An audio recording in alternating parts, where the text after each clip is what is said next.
再次投资失败，在家里喝酒放松了吗？这给我干哪儿来了？什么？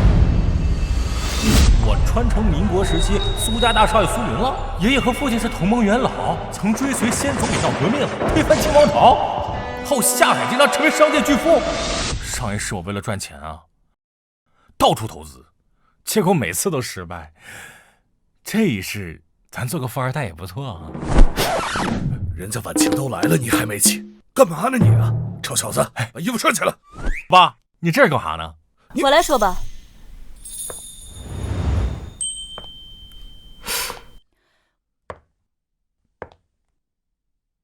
我自幼苦学，又留学深造，我希望我未来的另一半是忧国忧民、为国之崛起而奋斗的俊才，不是纨绔少爷。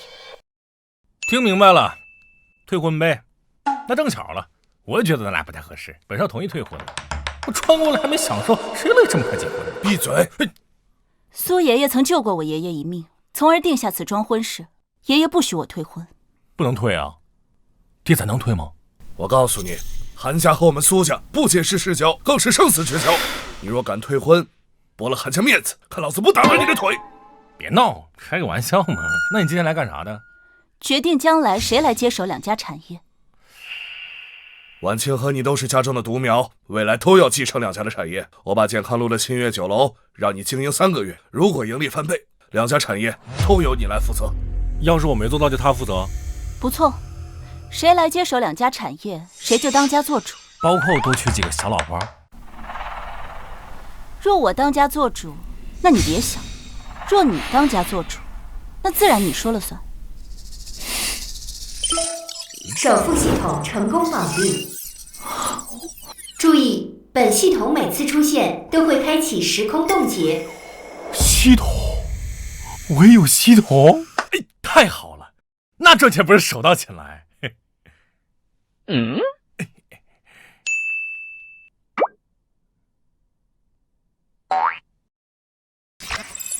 那你们看好，不就是翻倍吗？赚钱这一方面，我还是手到擒来的。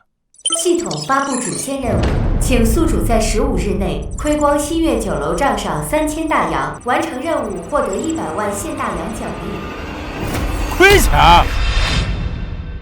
你不是首付系统吗？怎么还让我亏钱的呢？欲赚钱，必先会亏钱，此乃磨练之道。好，这是你说的。如果你输了，以后我管家。哼，现在反悔还来不来得及？那你以后听我的。是不是3个月后我上交的钱翻倍就行？你可别想歪了啊！这3个月我停掉你一切开销用度，只给3000大洋经营酒楼。不是新月酒楼每月利润约100大洋，翻倍则是200大洋。3个月后你要拿出3600大洋才算赢。行，只要我不从家里拿钱，用其他方式挣的钱翻倍上交也行是吧？也罢，只要你不从家里拿钱，不借贷，凭自己的本事挣也行。好，这是你自己说的，你别反悔。我说的。不叫亏钱吗？随便买点啥东西就完了呗。请宿主注意，本系统有6项规则，若违规将视为任务失败。1. 公账资金只能投资。2. 不得赠与他人，不得做慈善。3. 购买个人资产不算投资。4. 员工薪水需与其匹配。5. 不得恶意扰乱市场价。6. 不得将此事告诉任何人。狗吸毒！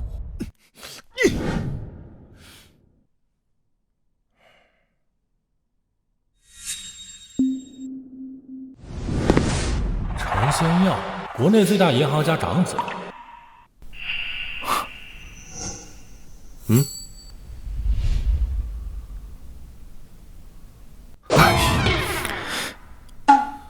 能与我握手言欢者，非年少俊彦不可。几个意思？他说你没资格跟他握手。还是晚晴聪慧。那你来干啥的？我收购了街上的其他几家酒楼，我要让世人知道，你除了家事一无是处。我才是晚晴的良配。良配是吧？老子他妈让你良配！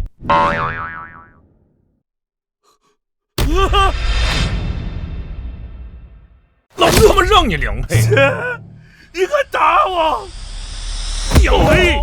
我降你2倍！去你妈的！去！别打了，降你2倍！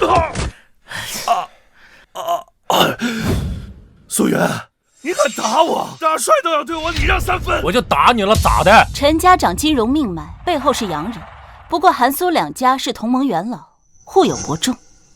呀，还他妈是个汉奸！我告诉你，老这辈最恨就是汉奸。你给我听好了啊，韩婉晴是我的女人，她就算再不喜欢本少，也得嫁给本少，明白吗？苏元，你要真有本事，你就和我赌一场。还赌？你够资格跟我赌吗你？ 1个月内，谁的利润高谁赢。我赢，你就和婉晴解除婚约。行，我要是赢了，你给我20万现大洋。苏云，本小姐就值20万大洋。你不是东西，怎么能跟我钱来衡量？20万现大洋给我娶多少个小老婆？怎么样，敢不敢？你就等着和婉晴解除婚约吧。婉晴，再等我1个月，我才是你的良配。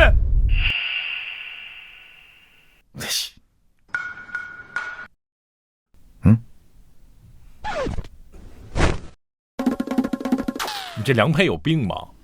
啊，这不纯纯一伪君子吗？你敢找苏爷爷说退婚的事吗？不敢。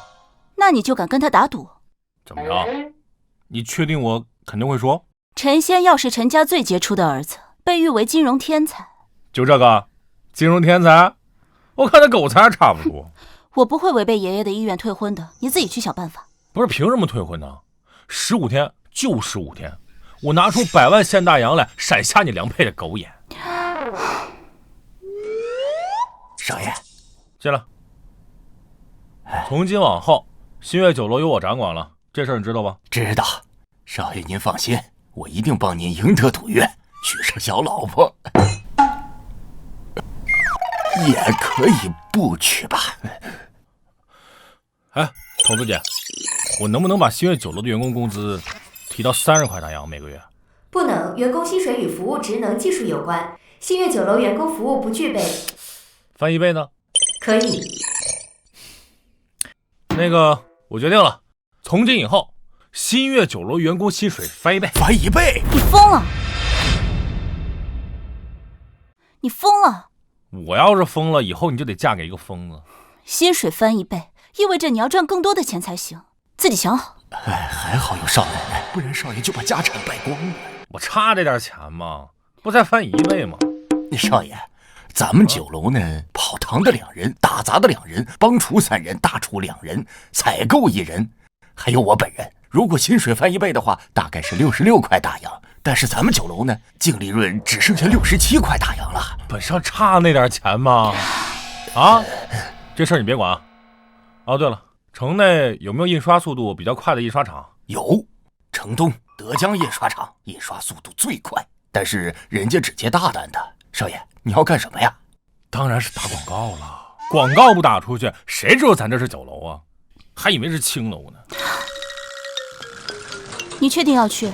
酒楼经营讲究的是口碑，没口碑，光宣传只是在浪费钱。浪费钱就对了，我要的就是亏钱。懂什么你懂？本少做生意还不是手到擒来？怕我输是不是？你赢不了，这钱以后都是我的。我不想再被你拿去挥霍了。哎，那个苏少啊，听说你要把我这个印刷厂包下半个月。没错，开个价吧。我这个印刷厂不说全城最大，那印刷也是最快的，包半个月，起码这个数。半月500现大洋，张老板，你是欺负我韩苏2家没人吗？韩小姐，抱歉，在下眼拙。你看，这个数如何呀？这还差不多。哎，婉晴啊，讲价这个事儿让我来，好不好？赵老板是吧？我得给你好好讲讲这个价。还知道杀价，不是冤大头，还算有救。正常来说，半个月是要400现大洋，但是我考虑到我要的这个宣传单的数量非常大，我再加100给你。因为我要的这个宣传单数量非常大，所以说导致你的这个员工啊得加班加点，熬夜非常伤身体的。我再给你加一个。我还考虑到印刷速度非常快，这个机器会造成磨损和伤害。这样，我也不跟你拉扯了，半个月1000现大洋，干不干？半月1000现大洋，半月1000现大洋。哦，你可真是砍得一手好价。你这是杀价呢，还是逃价呢？这叫把钱花在刀刃上。行，3个月后我赢了，以后我管价，这钱就从你零花钱里扣。你就等着我当家做主取消老婆。怎么样，张老板？张老板，干不干给个痛快话？苏少，你稍等啊，我进去，马上就来啊，去就来。苏大少出手可真是大方。本少是要挣大钱的人，岂会在乎这点小钱？云哥哥，云哥哥，这不张诗诗我的一个小青梅吗？云哥哥，等会儿。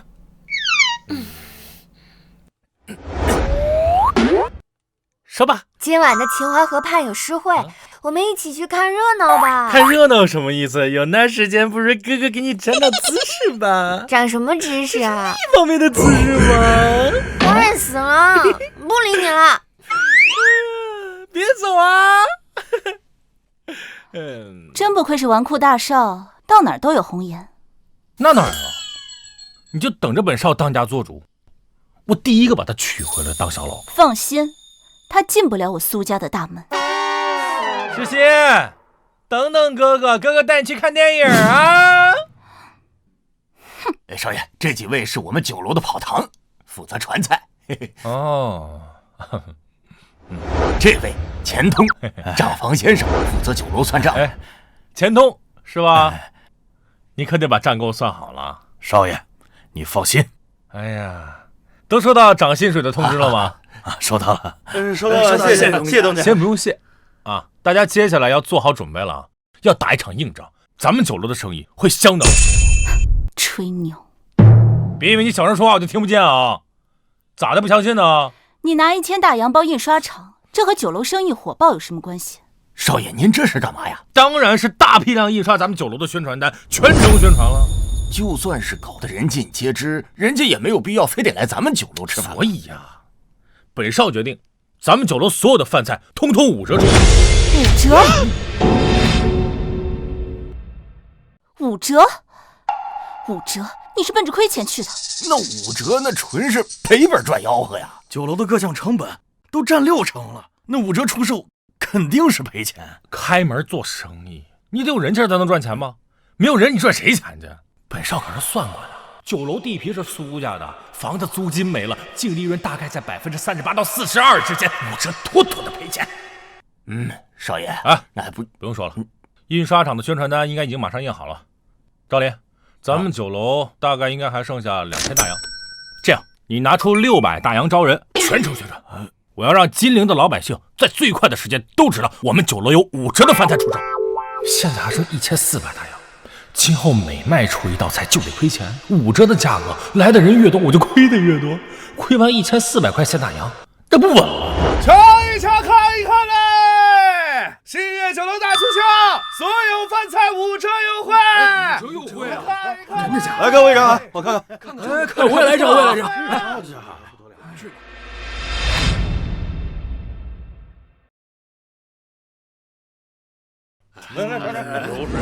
来一个。少爷，咱们今天接待了超过200位客人了，但是亏了130多现大洋。挺好。人的确是多，但你在亏钱。我要的就是亏。我要的是先亏钱，再垄断，挤压其他酒楼的生意，然后再赚钱。照这速度，10天就能亏完1400现大洋，在家随便娶小老婆，美滋滋。少爷说的真是至理名言呐，记心里了。10天之后，你连买菜的钱都没有。12天后，我将一夜暴富。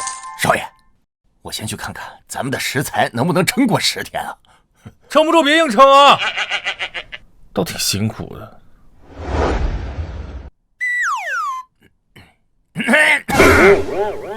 吃啥呢？没有。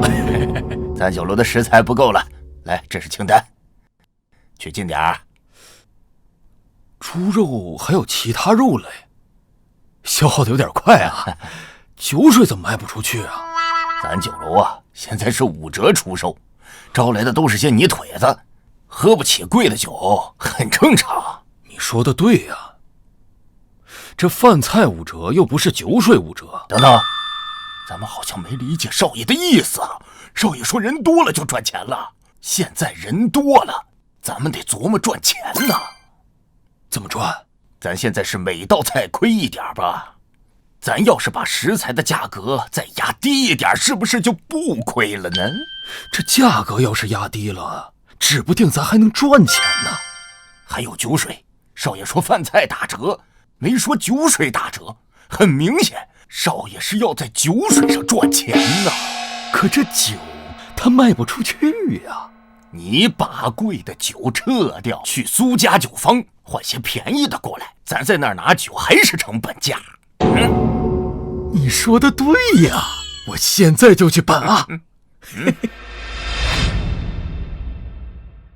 东家，苏家少爷啊，可是把客源抢走1大半了，我们酒楼的生意不太好啊。再这样下去可不行啊。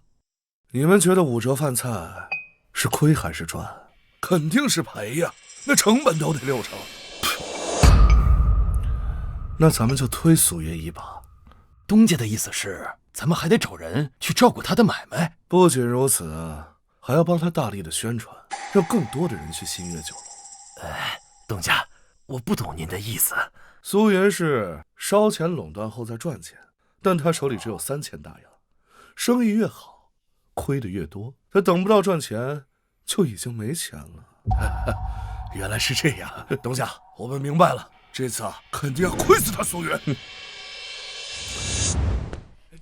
王先生，我这新到了一批蔬菜，包你满意啊！王先生，你看这菜。大家别着急啊，大家伙都知道，我们新月酒楼现在生意火爆，所以对这些食材的需求量很大。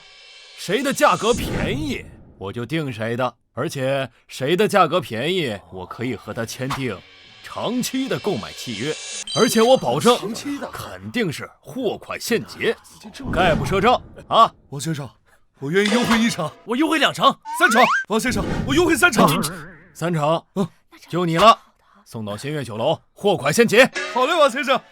卖肉的呢？王先生，我优惠2成。还有吗？有，王先生买我的，我优惠3成半。3成半，好，就你了。谢谢王先生。王先生，别急，等我酒了。大家伙别急啊，相信我就行，别急我可以呀。王先生，谁的急呀？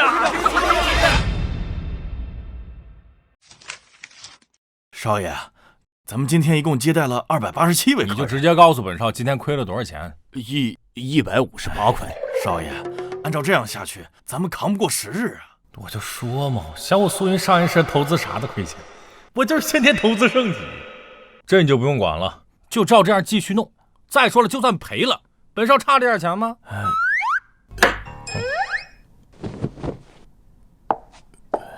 让开！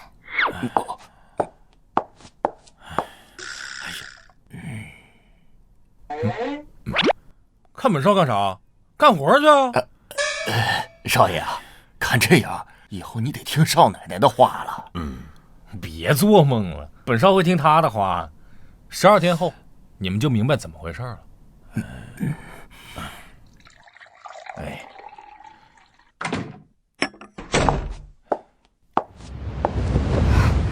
小青，你这是怎么了？小云她惹你生气了？这年轻人嘛，多容忍一些。爷爷，我一定要嫁给那个苏云吗？想退婚？我告诉你，除非小云的爷爷亲自上门，否则退不了。可是那个苏云实在是太蠢了，为了吸引人，一天就亏了150多大洋。婉晴，小云这步棋走的是很高啊，高到赔本赚吆喝。婉晴，我知道你自视甚高，但这次你输了。是他要输。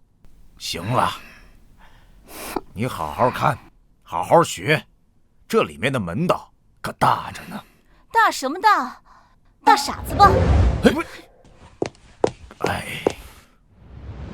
爸，你怎么不告诉婉清？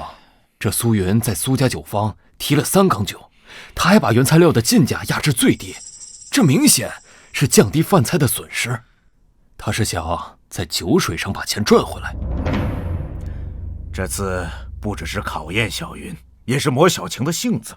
商界是小事，但是军政两界可是大事。哎，别急啊！今天啊，这人比昨天都多，亏不死这个死苏云。年轻人嘛，做生意没点经验。哎，这次咱们东家就好好给他上一课。听说几位要给本少上一课？今天这么多人，是陈仙药在背后捣鬼吧？我们这东家这不是借苏少做买卖，赶紧来帮苏少宣传一下吧。我看你们是想让我们亏钱吧？我们帮苏少宣传有错吗？你们是不是特别想看我赔钱？我们就是想看你赔钱，最好赔个底儿朝天。哎，怕什么？咱们苏家背景深厚，咱们东家也不差。那就借你吉言，亏得个底儿朝天。你们准备好承受韩苏两家的怒火吧。哎，你是压人干啥？咱们得低调点。你个小臭道来了好久。哎，少爷，我是老板，我先进啊。少爷，少爷，你这咋了？人太多，从窗户跳进来的。人没事吧？没事，少爷，就是得换块玻璃。人没事就行啊。少爷啊，我建议啊，给每桌客人多赠送一份小菜，这样能招来更多的客人。就这么干？这办法谁想的？你想的？少爷栽培的好。哎呀，有你这位卧龙在，我算是放心了。这样赔的更多。不存在，我告诉你，本少做生意只赚不赔。卧龙啊，以后这家酒楼的经营权就交给你了。11天后，本少来查账。少爷放心。人才呀！哎，这就是我的心腹。哎呀，少爷得多换块玻璃，全换，本少不差钱。走吧。干嘛？走啊！你不在这里看着？有卧龙先生在，还用我在这看着？哎呀，走吧。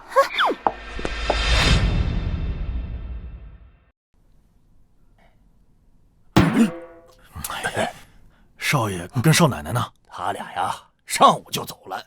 少爷说了啊，让咱们好好干。11天后他来查账，让咱们别去烦他。你这头……哎呀，没事儿。那个，你想着点啊，买2块玻璃啊。今天情况如何呀？我刚刚清算了，昨天进的3缸酒，今天都卖空了。要说盈利，酒水是关键，就得多备点儿。营收情况如何呀？咱们今天前后啊，共接待了462位客人。说重点呢，咱们的饭菜盈利46块2毛钱，饭菜都盈利了呀！咱每道菜啊5折出售，每道菜他亏的不多。但是王清呢，他给蔬菜价格压低了30%，又给肉价压低了3成半之后，咱们扭亏为盈。每道菜赚的不多，薄利多销嘛。薄利多销挺好啊，但是酒水才是咱们的大头。酒楼给所有酒水一换掉之后啊，今日酒水大卖。利润是多少？咱们今天3缸酒的总利润为234块，现大洋。你没算错呀！来，自己瞅瞅啊！哎呦，这让少爷说着了，人气上来之后啊，这赚钱手拿把掐的事儿。你说的对呀，还是少爷高明啊！他肯定之前就知道这酒水能挣钱，要不为什么之前这菜饭打5折，而不是酒水打5折呀？对，少爷高，我就说少爷有天赋。咱们呢，就等着看吧。11天以后，咱给他个惊喜。你跟陈仙要打赌的事自己解决，你跟婉清的婚事绝对退不了，除非你韩爷爷亲自来。你们几个老家伙商量好了吗？我知道你看不惯小云纨绔。苏伯父，小云是被养废了，从今以后，韩家和苏家都交到你的手里。等会儿，什么意思啊？还带反悔的？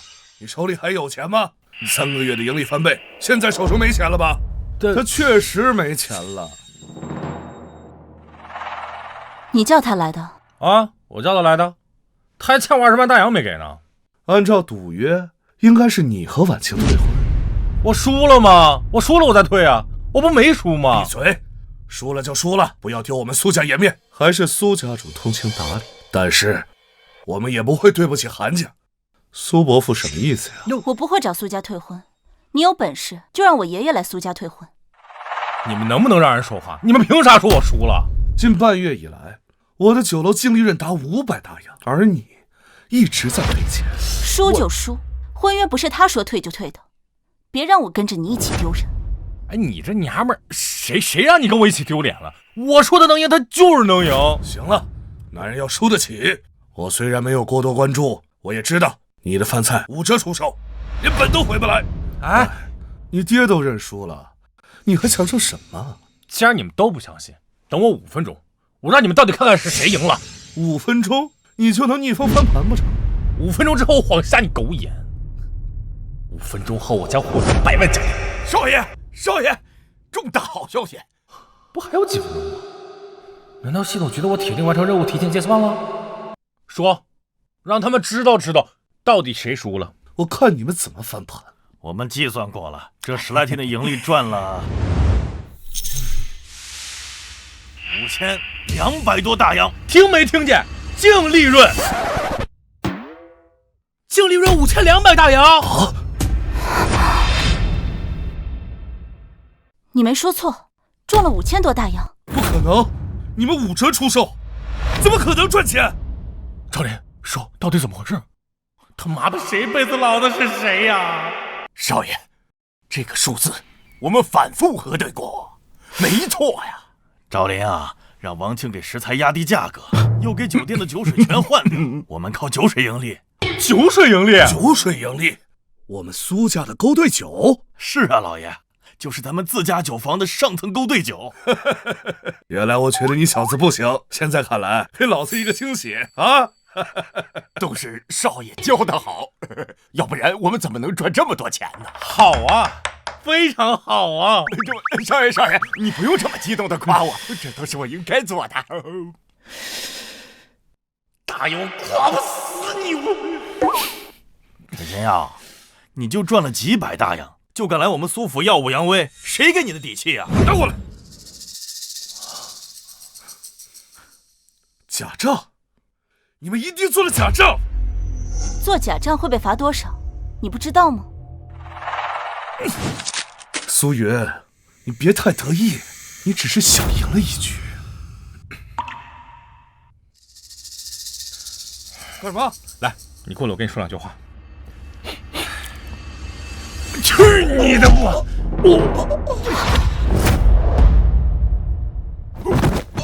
滚！赶紧滚！把老子2万给老子拿来！赶紧！妈的！老子的100万大洋！你打我干什么？是你让我来的！苏云，你给我等着！我才是婉晴的两倍！我他妈让你2倍！抱着我干啥？把他给我追回来！别让他跑了！快去！你似乎不太开心啊。我不开心吗？我这不挺开心的吗？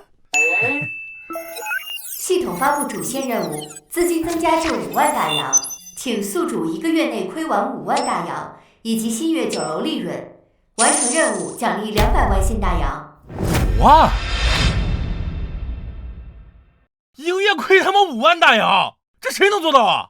你知道现在啥物价吗？1块大洋都他妈能买6斤好猪肉了，1个月亏5万，你他妈咋不上天呢？5万？什么5万？这小子怎么怪怪的？我嫌自己赚的太少了。行了，别好高骛远了。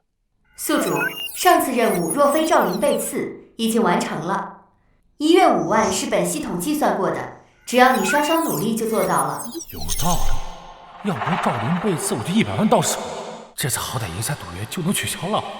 你小子发什么呆呀？没发什么呆。这次赌约你胜了，听见了吗？我赢了，以后我当家做主，我娶小老婆。我们成亲之后，你可以娶张诗欣。娶张诗欣哪够啊？我得娶6个，我夹着你，一猪不带重样的。不行，只有张诗欣。玩赖啊！咱们都说好了吗？一个赌约只能娶1个小老婆，若想多娶，那就继续赌啊！3个月赚5万大洋。爹，你看他玩赖。哎，对，还要加上一条，咱们新月酒楼的利润不能算作赌金。来，走，咱俩验血去。验什么血？那哪有坑自己儿子的？你是不是亲爹啊？给自己儿子上强度。若不答应，就只能娶张诗欣1个小老婆。你等着啊，等我拿200万大洋奖励，我拍5万在你面前，我再和你继续赌。行，你等着，不就5万大洋吗？3个月以后我就把钱拍你这儿。拦住了吧！拦住了，少爷，拦住了！拦住了！哎呦！今天本少请诸位老板前来呢，是因为有一事相商。莫非苏少想转卖新月酒楼？新月酒楼不会转让。是这样，本少知道，诸位老板的酒楼都位于黄河路、建业路、玄武路和京东路4条人流量最多的大街，所以苏少想说什么？本少想以2000大洋的价格收购各位老板手中的酒楼。2000少点啊！是。我出3000，我以3000现大洋一家的价格收购。陈仙药，你什么意思？婉清，苏银不是你的良配。哎呀，想撬本少墙角的时候，先掂量掂量自己有没有这实力啊！我陈家不比你苏家差，家世对我没用。哼，陈仙药，你走吧，我不想看到你。婉清，我才是你的良配。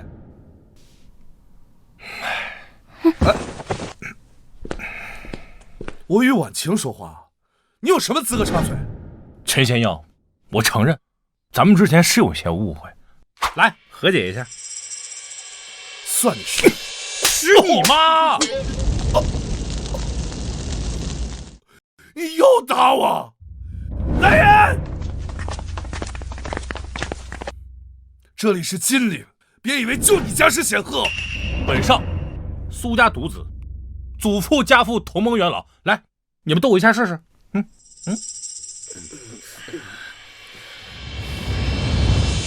给我打！出了事我担着。打吧，打了这次，18年后你们又是一条好汉。来吧，各位好汉！你们这群混蛋，怕什么？少爷，您不怕，小人怕呀。少爷，您不怕，您可亲自动手啊！废物！知道为何本少亲自动手吗？这就是原因。你粗鄙！我去你妈！就鸡毛啊！你们这帮废物！来吧，2000块一家酒楼，诸位考虑的怎么样？他这个出价是……婉清，苏云如此粗鄙，他如何配得上你？你连纨绔都打不过。我出不出价？不出价滚出去！3000，我出3000现大洋。可以换10家酒楼，没必要跟他较劲。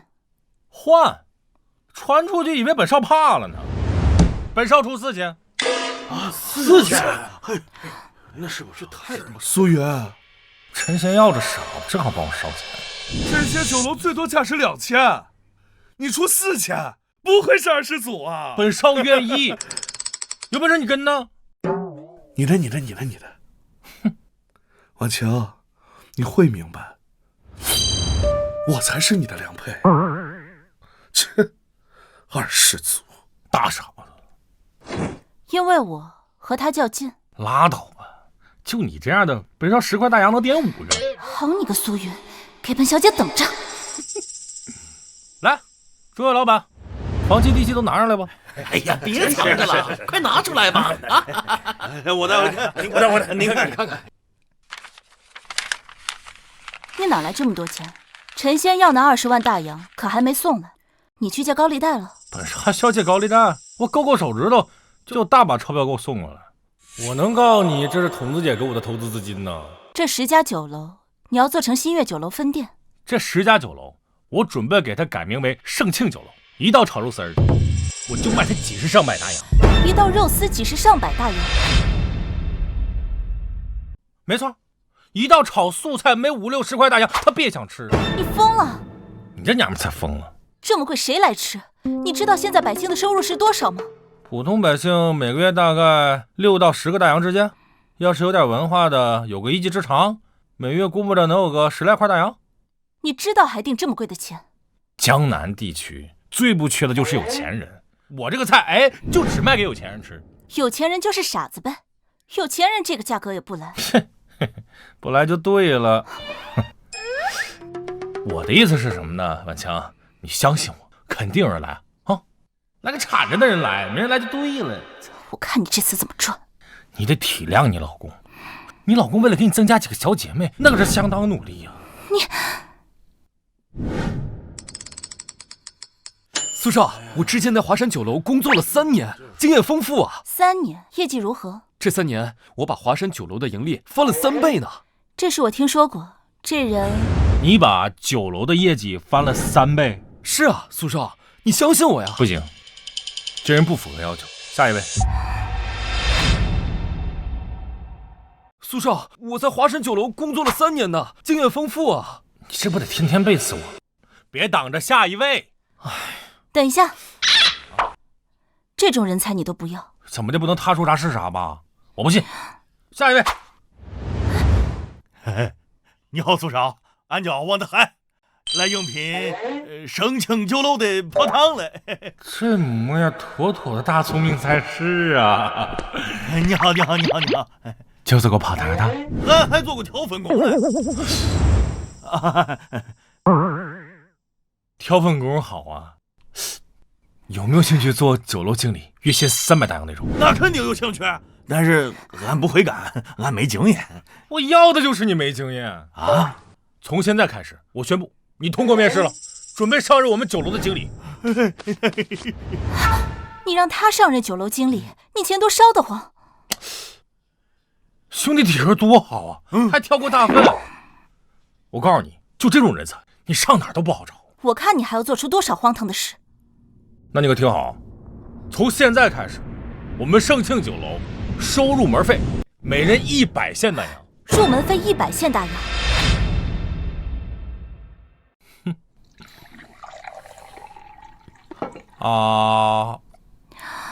哎呀，甜。我没看出来你是要挣钱，反倒是像要亏钱。你这女人懂什么？我支持严哥哥。哎呀，还是失心乖，来过来跟哥香一个。够了。你来干什么？没看到我们都在忙吗？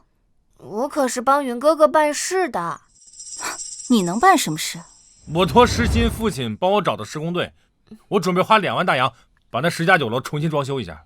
2万大洋，平均1家酒楼要2000大洋。你这傻娘们，你懂什么呢？盛庆酒楼那属于是高档酒楼，得有档次，不重新装修怎么能行？行，随你折腾吧。等我赢了，别后悔。你还想赢？本少早计算过，新月酒楼1个月利润在1万5左右，再加先前5万，一共6万5。买酒楼4万，装修2万，剩5000。10家酒楼的经理薪水都要3000大洋了。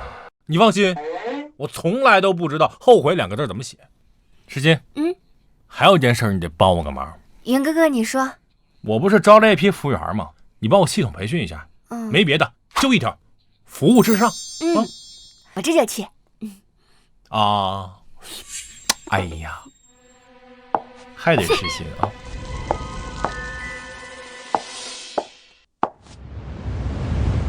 来，云哥哥，张嘴。你嘴咬舌头上了。快来瞧一瞧，看一看啊！盛庆酒楼将在18日后完成装修开业。过来看看，瞧一瞧，看一看了啊！一盘炒肉丝要80块大洋，你们这是在抢啊！大哥，这么贵的饭菜，迟早得倒闭。味道好，哎，都来瞧一瞧，看一看啊！给我一张。盛庆酒楼将在18日后完成装修开业。来，您看看。东家，这苏云啊是昏了头了，定这么高的价钱。他想走高端市场，但上面都是普通菜，没特色，没人会去。东家，上回咱们吃了暗亏，这回还要不要再宣传？当然要宣传，但这次不能只宣传盛庆酒楼。你们去杭州、上海各地花重金请一些名厨来，我要和苏云打擂台，要让晚清知道谁才是他的良配。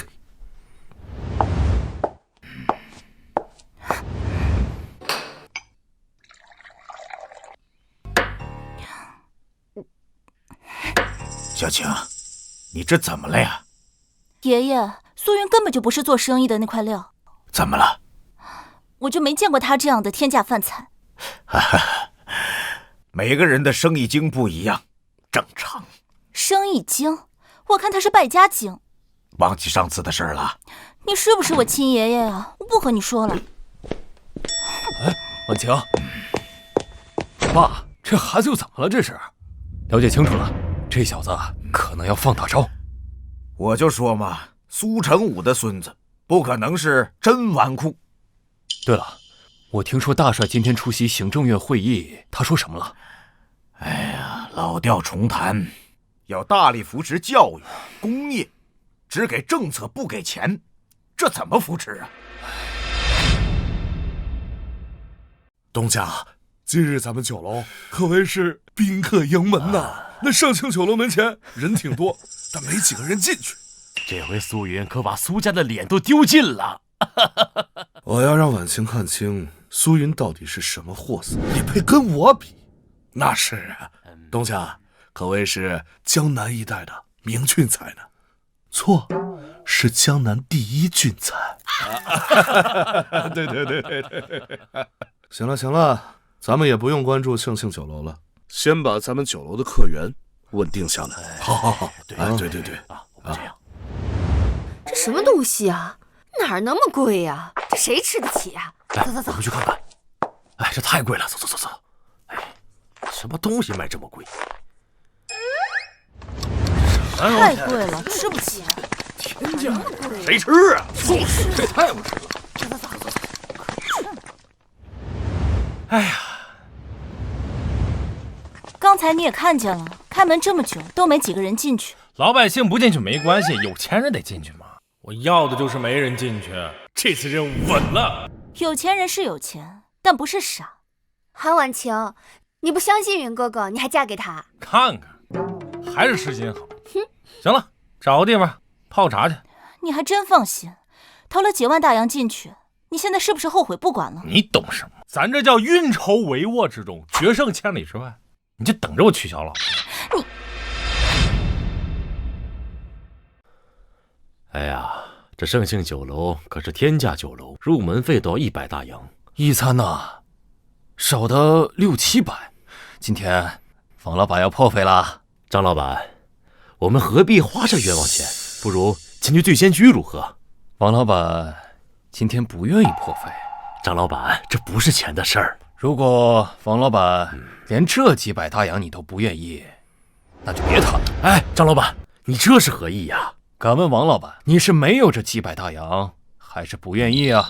盛庆酒楼就是筛骗子的，这种酒楼可不是骗子能消费的。张老板，请。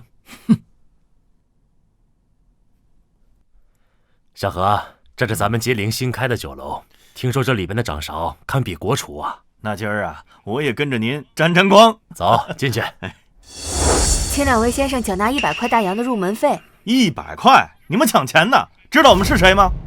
抱歉，先生，我们酒楼只招待达官贵人、社会精英。如果不愿意缴纳入门费，请自行离去。你，哎，小何，你认为我王某人不配来这种地方吗？我真是猪脑子。这不是说王秘书长不是社会精英吗？王秘书，我不是这意思，您瞧我这嘴。欢迎光临盛庆酒楼。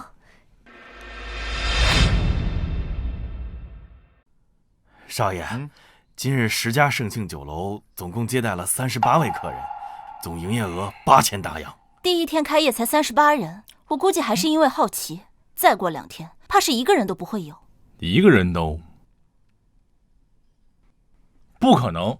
我告诉你，生意只会越来越好。指不定每天弄个几万营业额呢。没人就对了，这次没人来，我看谁还能被伺候。入门费要100大洋，要包厢还要再掏200大洋，他们不是傻子。在有钱人眼里，钱就是个数字，人家吃的根本就不是饭，是身份，是地位，是服务，这些你不懂。懒得和你说。3日后，教育部总长朱家骅会在玄武湖别院举行慈善晚宴。慈善晚宴跟我啥关系啊？我不去啊，我有这功夫，我不如研究研究中秋活动。金陵有头有脸的人都会来，父亲让我和你一起去。明天我带你去上海，重新订2身合体的西装。为啥去上海订啊？咱金陵没有吗？不列颠服装大师西奥尔最近来上海，目前在租界内，他不来金陵。多大点事儿？行，那明儿去呗。当我说好啊，这钱你出，我钱都有用。这段时间以来，你满金陵宣传盛庆酒楼，金陵周边贴满了宣传单，如今却变成了一个笑话。到时候我们会颜面尽失，你自己做好心理准备吧。颜面尽失，下个星期我就一夜暴富，到时候看谁敢笑我。少爷，没人敢笑话你。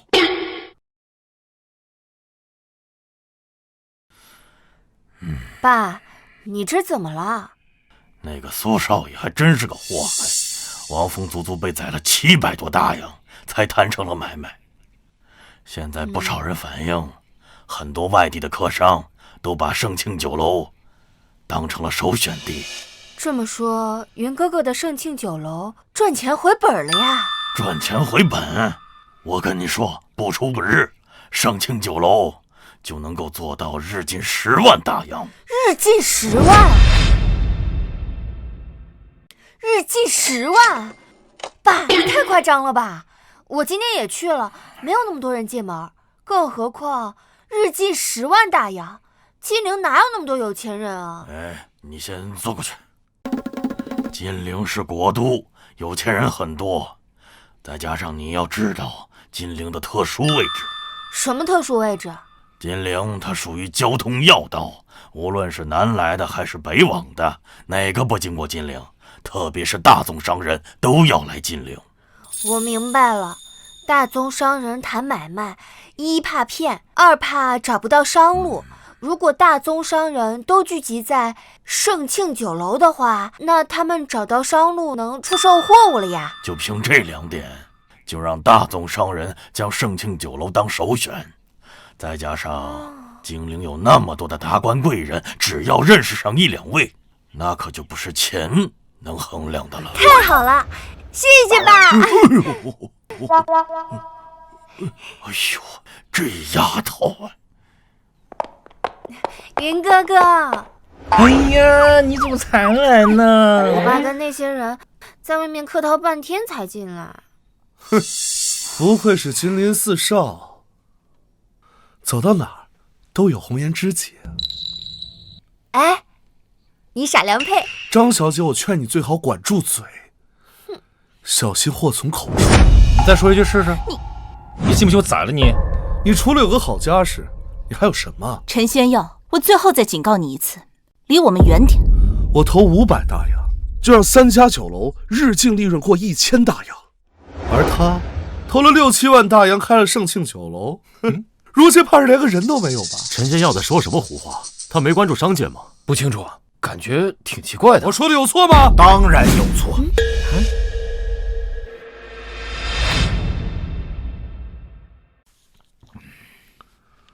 日净利润过1000，很值得骄傲吗？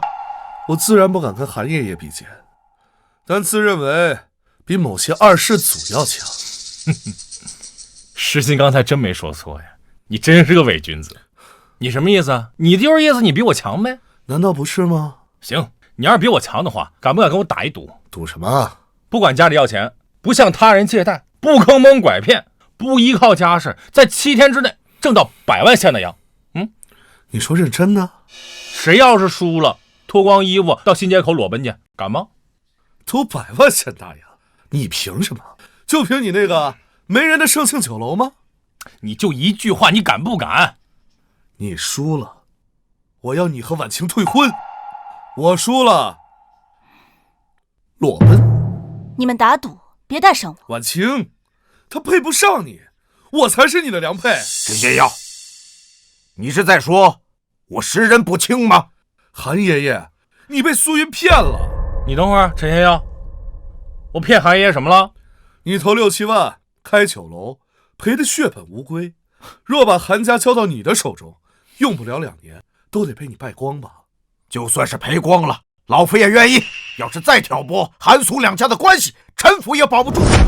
韩爷，消气儿，您放心，我不可能输，他必输。你就别在这丢人了。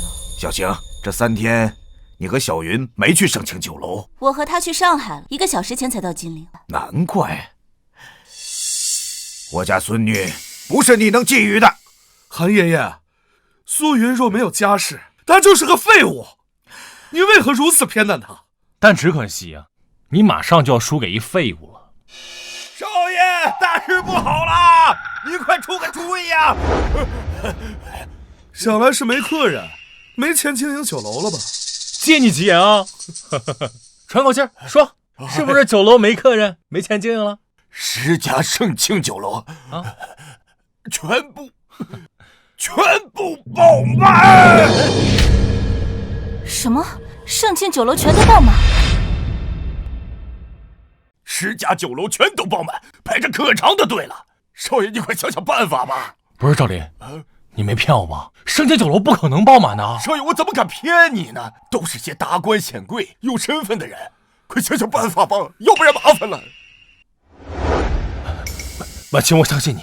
他刚才说盛庆酒楼爆满了，你说这可能吗？赵林，你不应该在新月酒楼吗？怎么会来说盛庆酒楼的事？对，你不应该在新月酒楼，怎么跑盛庆酒楼去了？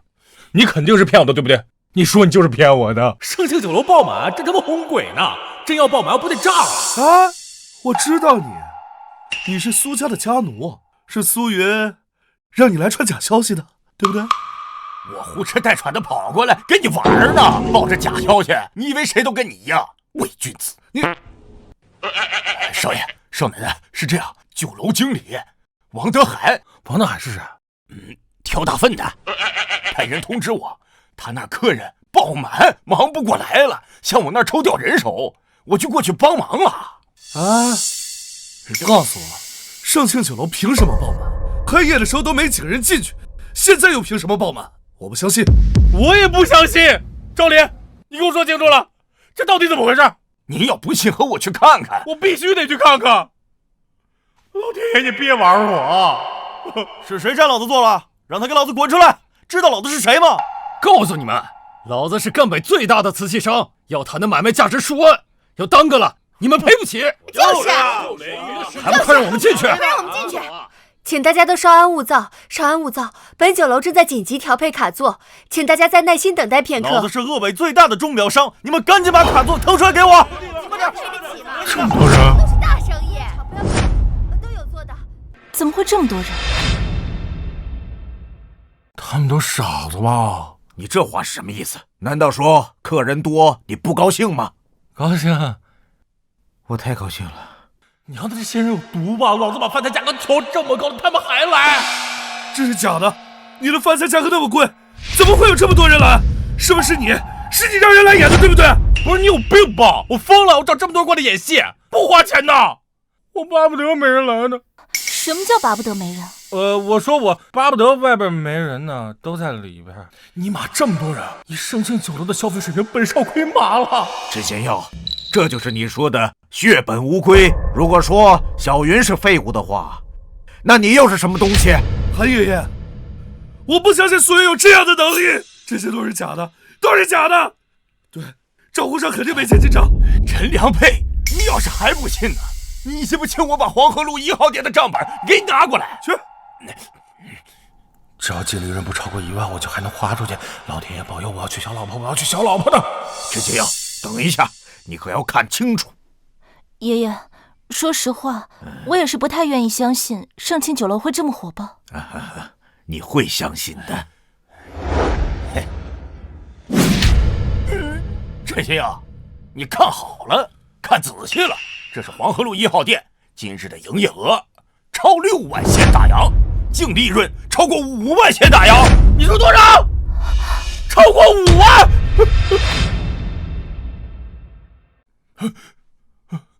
不可能啊！少爷，若不是我们要缴营业税啊，奔6万了。这是我黄河路的1号店，这机灵就有我。就这，我还没算里面吃着饭没结账的，外面排着队没吃上饭的，其他9家店和这儿的情况应该是一模一样。我算了一下啊，今天黄河路1号营业额应该奔7万去了，净利润得6万。咱们一共10家酒楼，60万。你别算了，北少，求你别算了。60万又能怎么样？这不是我的钱，系统不给我用啊！我的200万现大洋，我的小老婆。你什么你？现在你还有什么话要说吗？我一定比你强，我陈仙要自由便经营生动，我就不信比不过你。你给我等着瞧，我才是晚清的良配，我才是晚清的良配，我才是晚清的良配。哎，你不要吓到我的客人啊！少爷，我们要不要去其他的酒楼再看一看？不用看了，你就跟我说说具体情况就行。好，据我的分析啊，出现这种爆满的现象和中秋节各地的富商来到金陵有关系。那么这种爆满的现象将维持1周，这1周下来，我们的净利润将会达到300万。300万，300万，300万，300万，300万，300万，300万，300万，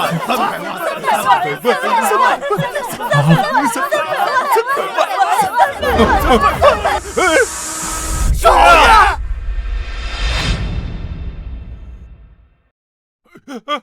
我让你跳，我让你跳！云哥哥，你终于醒了，可吓死我了！我这怎么了？因为钱多而晕过去的，你是第一个。哪里看到我激动了？我都快愁死了。愁？你有什么好愁的？其实这事儿也怪我，我没想到效果会这么好。这事怪你啥？你知道的，我爸是商会会长，我让他向那些商人多宣传一下。是你？你竟然背刺我！这我要是输了，我还怎么娶更多小老婆？其实效果也没有那么好，主要是你自己。主要因为我干啥了？你不是让人满城的贴宣传单吗？尤其是人多的地方，宣传的多，贴的也多。那些来金陵的人，就在进金陵前就已经知道了。你的意思是，盛庆酒楼现在能这么火爆，我自己是主要因素？对啊，小丑就是我自己。既然你也醒了，说说吧，盛庆酒楼为什么这么火爆？你问我问谁的？你不知道？爷爷说这都是你一手策划的。切，是我策划的，但我也不知道啊。你策划的你不知道？那啥，我只是不知道为啥火爆到这种地步。我想过它会火，想过。既然这样的话，那穿衣服走吧。去哪儿？盛庆酒楼，查清楚什么原因。对了，你最好乔装打扮一下，不要让别人认出你的身份。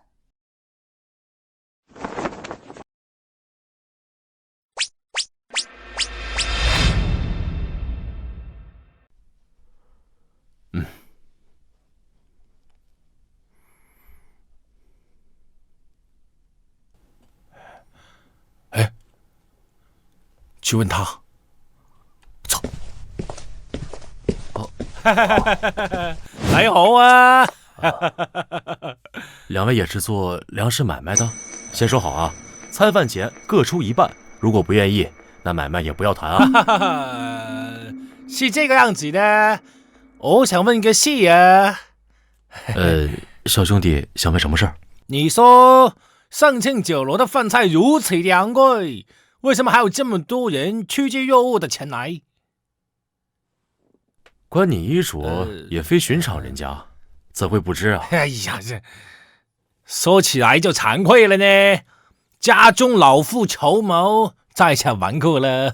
哦，也是富贵人家，想来小兄弟也听闻在外情商被骗之事了。略有耳闻呢。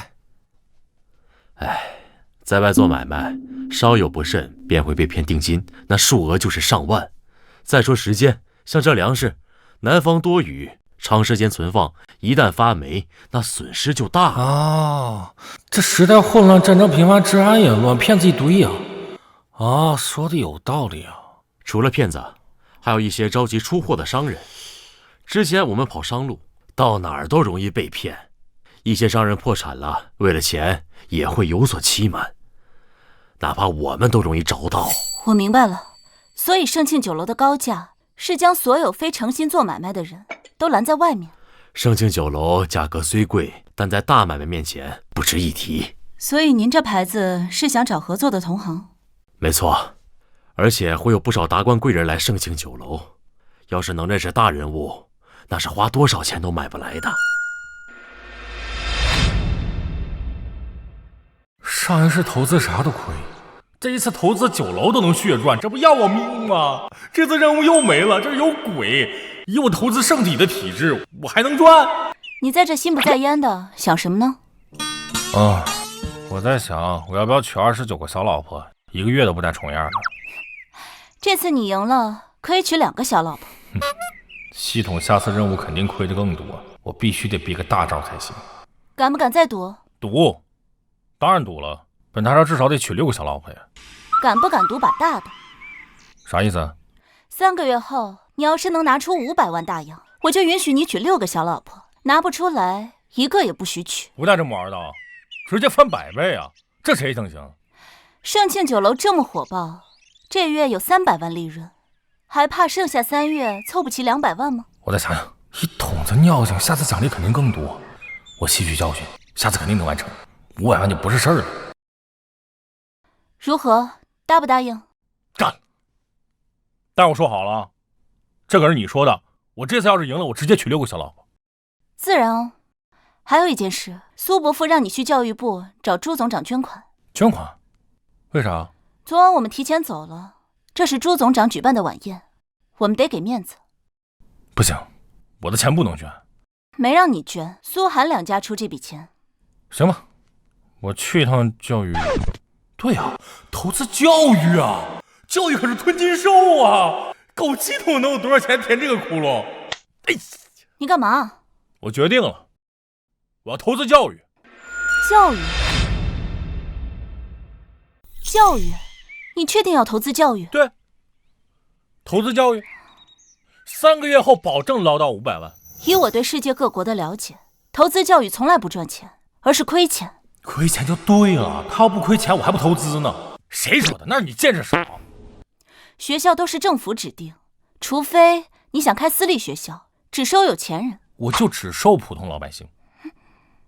上学得交学费吧？上学得吃饭吧？都是钱啊。那你有没有想过，学校的老师要收薪水，而且薪水非常高。像国外的名师，他们的薪水换为大洋就是上千啊。啊？你说国外名师每月薪水上千，还有啥？粮食水电要加上，还有学校维护，这些都要钱。还有没有？学校不需要建设吗？黑板、粉笔、课桌不需要买吗？最贵的就是实验器材，这些东西全都要从国外买。从国外买好啊，从国外买贵呀。你贵，它质量也好啊，明白吧？那啥，你继续啊。这些只是部分。如果你要是投资教育，3个月后连5000大洋都拿不出。真的？那可说定了，就投资教育，谁也别拦我。备车，我找卧龙。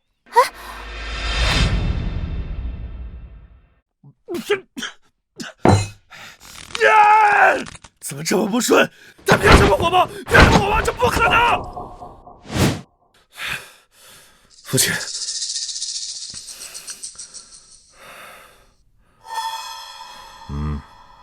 一次失败就把你击倒了。一天60万的净利润，我该如何击败他？苏云眼光毒了，他看准了商人与达官贵人的心理，也知道商人缺什么。盛庆酒楼火爆是因为中秋佳节期间，过了这段时间也就归于平静。可即便如此，他一天的净利润也得10万大洋。那你就仿照他的经营模式。可如此会不会？你记住，商人只有利益，你因一个女人如此，太让我失望了。只要你有足够的权势，哪怕是韩家的千金，也得跪在你面前。父亲，我陈家在金融界有非凡的影响力，声誉遍布欧美各国。你要让我陈家在政坛影响力更大，还请父亲教我。第一，办一个比苏云更好的酒楼出来；第二，筹备一所外国语学校。我动用陈家影响力帮你宣传。你要结交政坛大佬的后代，这些人将会是你迈入政坛的资本。我知道怎么做了。去吧，记住，不要被一个女人牵着鼻子走。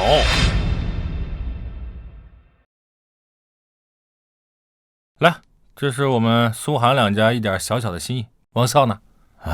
那就多谢苏贤侄与韩小姐了。有了这笔钱，我们就可以多建几所学校，让更多的孩子上学了。是啊，有了这笔钱，我们就可以多给一些政策扶持啊。朱总长、段次长，我是今天来呢，还有2件事，希望两位帮忙。不知苏贤侄有什么事儿？我想投资教育。这小子想在教育领域捞钱。苏贤侄想建贵族学校？不是，我要建平民学校。平民学校？如国立学校那般收费？收费标准向国立学校看齐，但是我要做的是集小学、中学、大学为一体的那种学校城，占地至少在5万亩以上。多少？别激动，朱总长，你快坐下坐下。占地5万亩？苏贤侄啊，你没开玩笑吧？我苏云从来不开玩笑。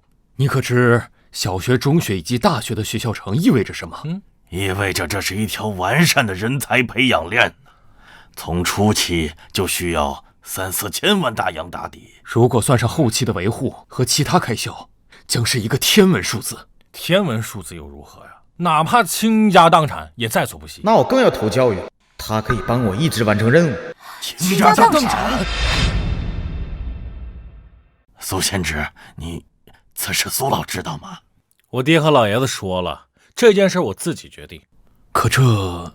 你们知道我国为何这么多年饱受西方各国欺凌吗？因为国力不振，教育不兴啊！百年大计，教育为先，没有足够的人才，何谈强国？我懂你的心情，这也是我多年来的梦想啊。朱总长，你明白就好。为了这座学校城，我愿倾尽所有。哎呀，国家有此栋梁，何愁不兴啊？何愁不兴啊？朱总长，坐下说，坐下说啊。朱总长，我还有件事想请你帮忙了，帮我在国外招募各科类老师，有名气的一定得想办法给我挖过来。如今西方经济大萧条，各行失业率很高，老师不难招募，而且国内确实也缺老师，只是从国外招募需要的钱多，而且他们不懂汉语，这沟通也是个问题。不会汉语就配翻译，你放心，只要能用钱解决，都不是问题。果然慧眼如炬，这么大一个吞金兽在这里，什么任务完不成啊？好，既然你都这么说了，那这些事儿我们就和外交部联手，帮你把老师招募到。另外，你要修学校就需要土地和施工队是吧？我们让内政部帮你找土地和施工队。城东的那片土地5万亩差不多了，土地帮我联系那块就成。施工队倒是需要帮我多找几支，越多越好。你当真要倾家荡产投资教育，不后悔？本少什么时候后悔过？我就想用教育烧钱，关键只有完成任务拿到钱，我才能当家做主，娶更多小老婆。你这娘们笑啥呢？3个月后你输定了。韩婉清，你这小娘逼高兴啥？有教育亏才完成任务，那不分分钟的事儿。韩婉清，你不许笑啊！你笑我不习惯。你还笑？你给我站出去！大帅，你只要告诉我，苏云真是这么说的，千真万确啊！他说为振兴教育，倾家荡产也在所不惜呀。教育，扶持教育这件事，各地都是做做样子，还得是元老后代，这才是自己人。只是苏云的梦想是好，但这笔投入绝非小数目，韩苏两家怕是支撑不住啊。韩苏两家实业居多吧，手里没那么多现金。卑职就是此意。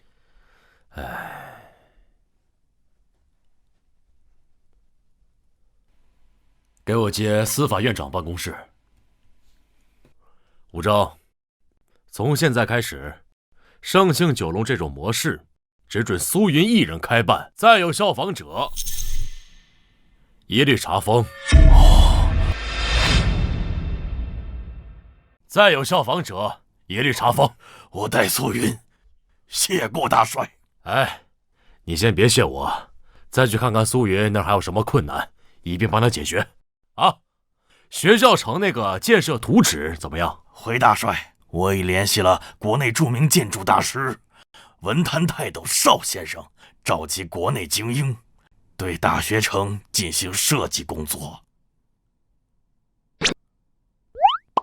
你看我干什么？这些事情赶紧去办呐！是大帅，卑职告辞。快去！来，给你拿着。哎，不给，给我，不给我，给我，哎，就不给。你来苏家做什么呀？我小老婆来苏家，有什么不对吗？你还没赢下赌约，你更没娶她，迟早的事儿。韩婉晴，你吃醋了？我会吃你的醋，做梦去吧。少爷，盛庆酒楼的账册我们整理好了，进来说。哎，现在情况如何啊？盛庆酒楼10日以来净利润十分恐怖，截止直接说净利润啊，少爷，盛庆酒楼这段时间净利润为420万现大洋啊！这么多？这都是少爷的功劳。盛庆酒楼已经成为金陵的标志，所有的金陵的这些巨商啊，全都跑到咱们盛庆酒楼来汇聚的。还好有教育，亏完这些钱分分钟的事儿。你要是没投资教育，有这些利润打底，3个月后你就赢了。没有这些钱，本少也能赢。你以为我不想啊？够系统不让啊！我要拿这些钱去交赌约，系统就把钱收走。结算时间到，任务失败。宿主，亏钱如此简单的事，你居然接连失败2次。那能怪我吗？第一次有肥头大耳背刺我，第二次谁能想到达官显贵和商贾喜欢？新任务，本系统将宿主资金增至1000万，请宿主3个月内亏光所有的钱，包括所有利润。为提高宿主积极性，完成任务可获得5000万英镑奖励。5000万英镑！5000万英镑！什么5000万英镑？我操，活了！没什么，我在想，要多少钱去投资教育？5000万英镑投资教育，5000万可差不多是5亿现大洋。我再想想，投资。你确定有5000万英镑？是的，若宿主还未完成任务，本系统将给予安慰奖励。但任务太难了，还要亏完所有利润。虽说盛庆酒楼因为中秋火爆，就算平时每天也有15万左右利润，一个月可就是450万，一共是1450万。并有其他人模仿盛兴酒楼模式，届时你每个月利润会大幅度降级。那每个月也不会低于100万。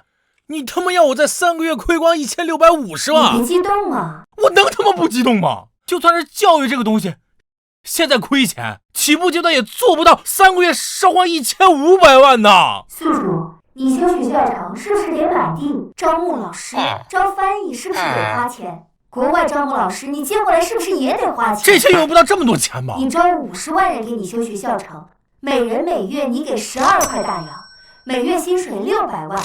3个月就得1800万，还没说其他花销。这么说，我错怪你了？请宿主相信，我是想把钱送到你的手上，让你赢下赌约，娶小老婆。那就完成任务，赢下赌约，娶小老婆。干什么呢？半天不说话。我决定了，招募50万人修建学校城。50万？啊？50万？啊！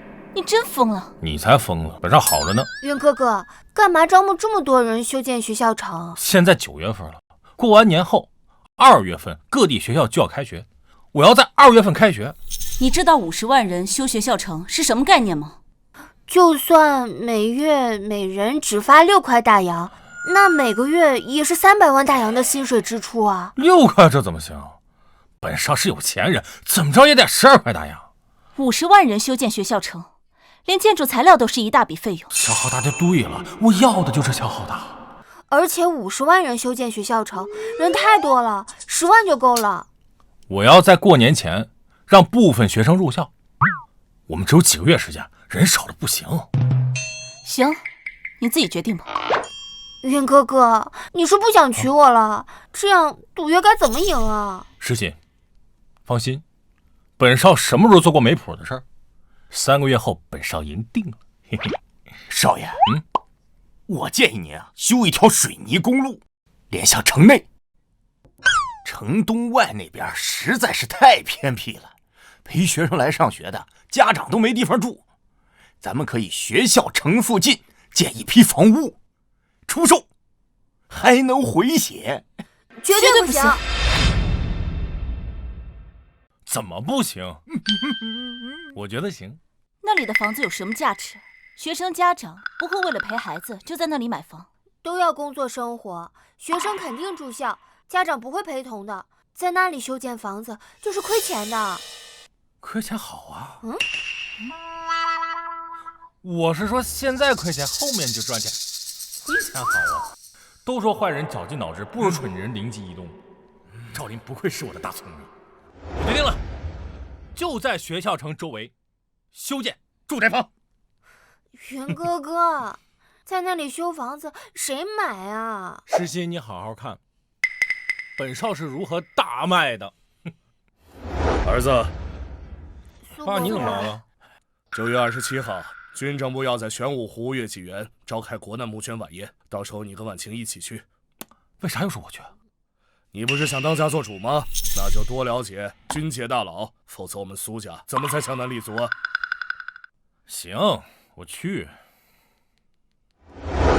苏县知啊，学校城的土地都给你安排好了，外交部正在给你联络老师，很快就有眉目了。多谢朱总长。哎，对了，施工队的情况怎么样？这几天前后帮你联系了10支施工队。 现在就等邵大师的图纸了。10支，工人有多少？大概1000多人吧。你放心就是，保证3年后让一座学校城矗立在城东外。才1000多人，不够啊！这么点数，招人，必须招人，至少也得50万人。50万人啊！50万人，各类耗费太大了。 朱总长，我希望这座学校城越快修完越好。县直啊，你还年轻，你未来还有大把时间。我不看未来，我只争朝夕。过年前，我必须让部分学生入学。但现在秋收没那么多青壮啊。长，金陵城内现在总人口数是过100万了吧？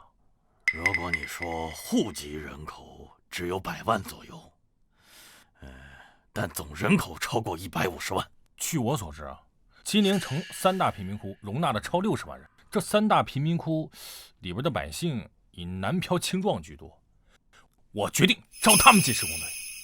贫民窟的青壮，他们身体瘦弱，干不了工地的活，那就给他们调养身体呗。现在秋收，乡镇青壮不好找。 那就找城内的。县直啊，钱要用在刀刃上。我这就是刀刃啊！要用刀刃上，我还怎么亏钱啊？我得用在刀背上。县直啊，你再考虑一下。我不考虑，我已经决定了。纨绔、为国为民者，苏云，哪个才是你？少爷，目前盛庆酒楼每日利润大约15万大洋。还好有教育吞金兽，不然得愁死我。行了，我要成立华银集团，这事儿就照您去办吧。少爷，您要做什么呢？当然是投资了。你们俩就来华银集团给我做事儿。好的，少爷，我们全听您的。是，少爷听您的。来，祝我们华银集团大展宏图。周总长，您里面请。不用了，我找苏云，他在家吗？啊，昨晚施工队的徐奋找少爷，今儿一早呢，少爷就去了城西南。城西南？哎，那不是西南角贫民窟所在吗？是啊，少爷想招那些平民进施工队，今儿一早呢，就是办这事儿去了。你家少爷回来，让他来一趟教育部。好，走了。朱总长，慢走啊！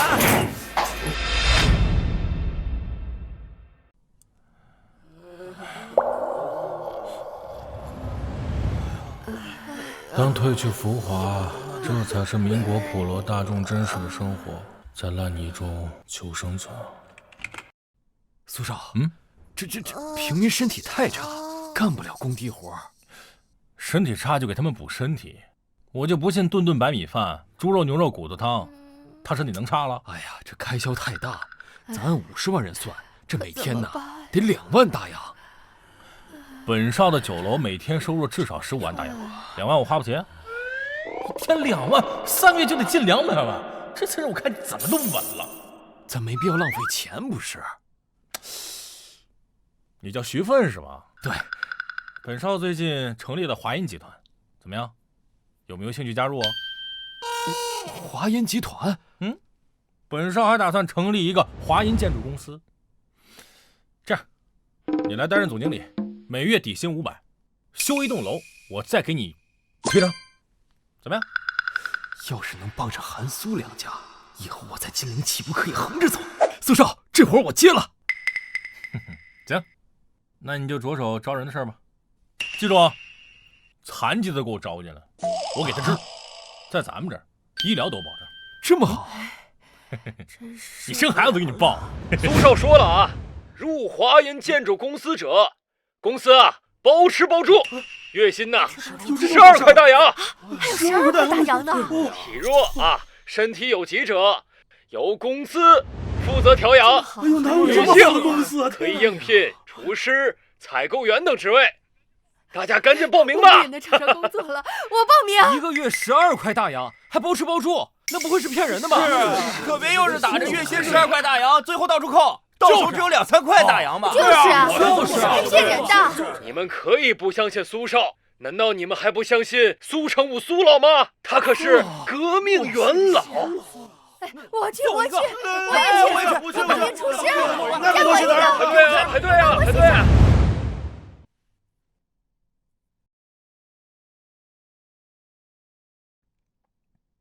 这洋奶茶太甜，不好喝。咱们这种身份得养生。哎，贤耀，你怎么搞起学校了？我爸让我入仕，要把陈家的人脉转化到政坛。他们也会来吗？我爸会动用他的影响力。这倒是。你父亲可是金融界大佬，只是韩婉晴呢？那个女人不识趣，我决定逼她识趣。我挺你。这韩婉晴可是金陵第一才女。对，只有第一才女才配得上我的身份。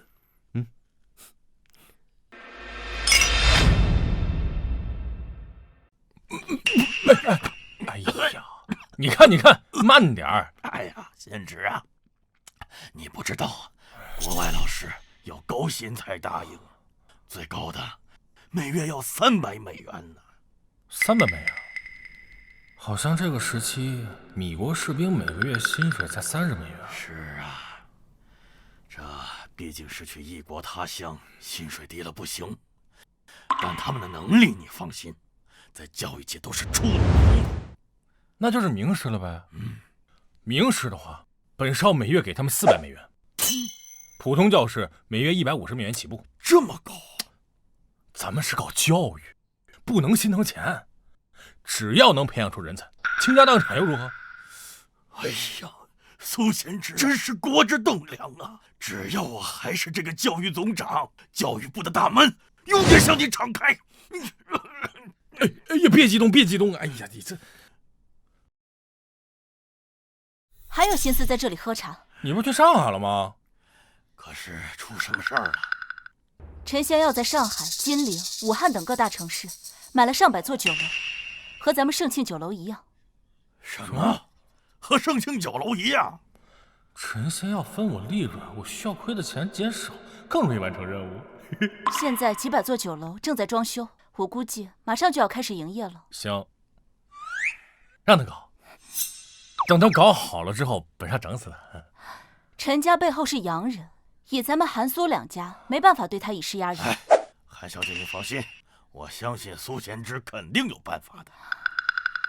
陈仙耀这次可撞大帅枪口上了。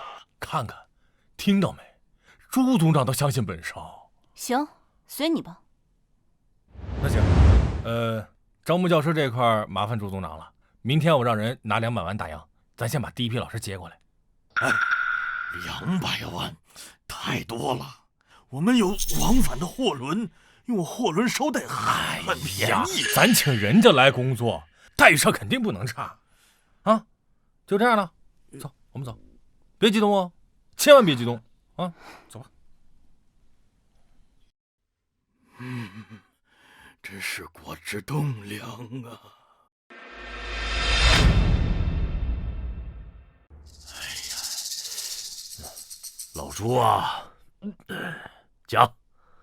大帅呀，陈仙耀的酒楼开业后，盛庆酒楼的利润就会暴跌。这苏云可是国之栋梁啊！这苏云不是成立了一个什么华阴集团吗？是啊，目前正在贫民窟大规模招人，听说已经招了8、9万人了。老朱，教育啊是国之基石，总之，谁也不能动我的基石。那就勒令陈仙耀关闭他的酒楼。这个事情你不要管，先把徐校长的事情办好啊。是，那卑职就回去了啊。陈家虎口拔牙，找死！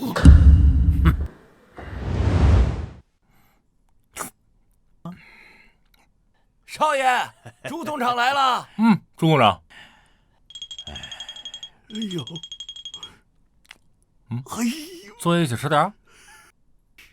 都说世家子弟饭食奢华，你早餐就吃这稀饭馒头啊！我也想吃好的，这不没钱吗？我爹有扣，我就只能吃这个。我懂。你把钱都献给了国家，自己只能吃馒头啊！朱组长，你误会了，我真没钱。你招聘老师挥金如土，自己啃馒头，你把一切都献给了国家呀！我真没你想的那么高尚，我是真没钱啊！你以为我想大鱼大肉啊？那他妈是系统的钱，不是我的。我爹有提我的开销，我兜比脸都干净。你不用解释，我懂。你懂啥了？这是城东5万亩土地的全部地契，我给你带来了。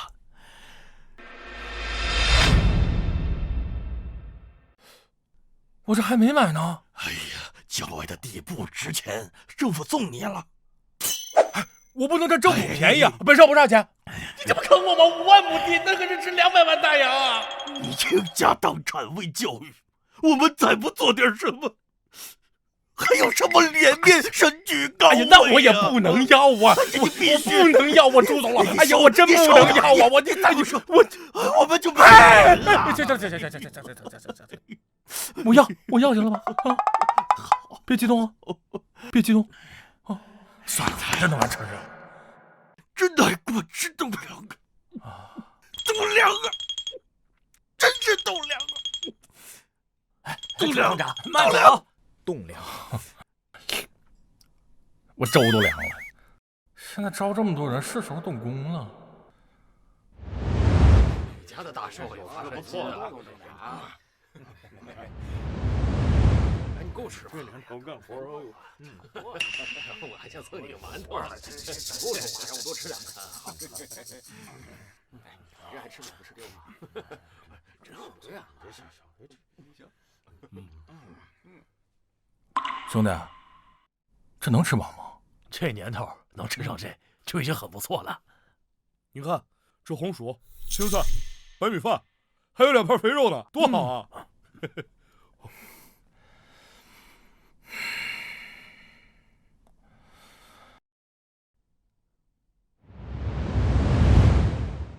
你过来，苏少，你看这还满意不？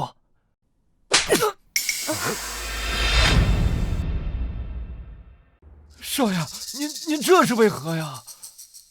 来，给我，你就给本少的员工吃这些。这些东西，普通百姓一年到头都吃不了几次。远哥哥，这蔬菜里都是油，这样的油性不多见。什么样的油性？这是什么样的油性？来，你告诉我，这是什么样的油性？少爷，咱们这伙食费太高了，咱们得我们是人。你，其他人本少不管，我的员工必须每天有肉吃，白米饭、白面馍馍管够。赵林，你记下，本少对员工伙食标准做以下调整：早餐以肉包子、面食为主，午餐大米饭、白面馍馍不限量，每人半斤肉食、半斤蔬菜和肉汤；晚餐大米饭和白面馍馍、包子、面条都给我上，再搭配上其他菜类。苏少，您说的是真的吗？我们这些泥腿子也能吃上这么好的饭食？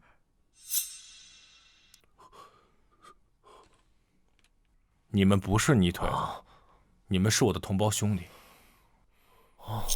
咱们生活在同一片热土上。我说过我要让你们吃好吃饱，我就一定会做到。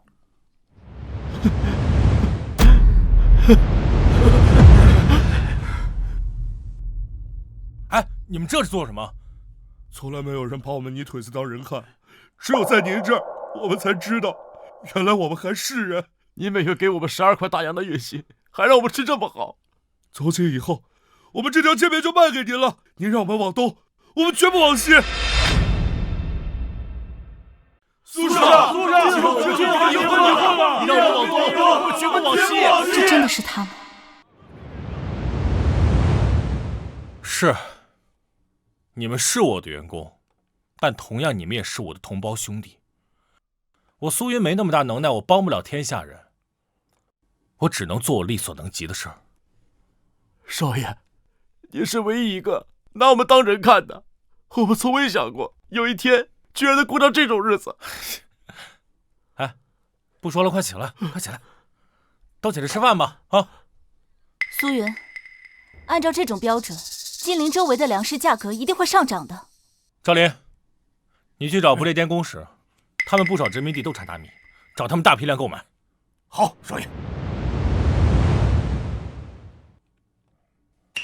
带我去他们住的地方看看。啊，这，少爷那边有点乱。你再给我废一句话。好，您跟我来。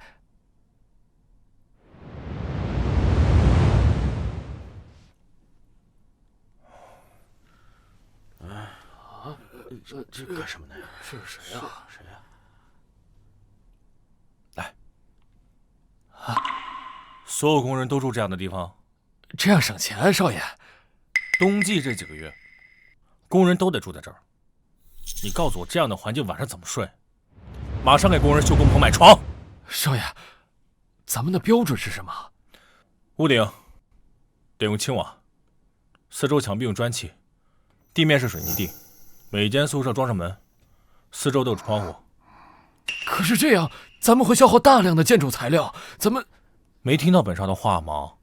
哎，记住了，记住了。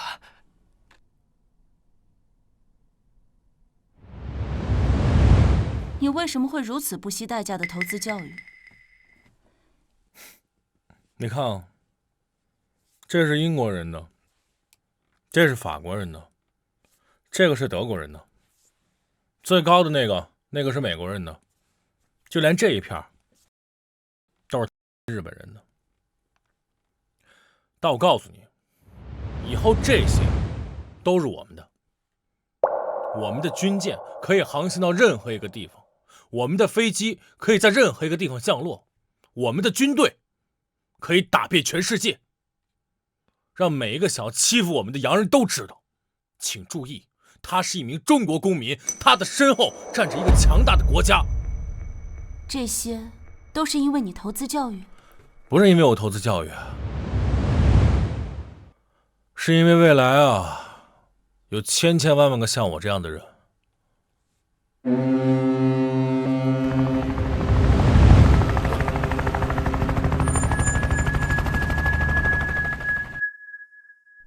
哎，苏云，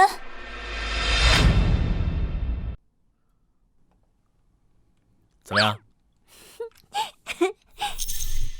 害羞个什么劲儿？写的多好啊！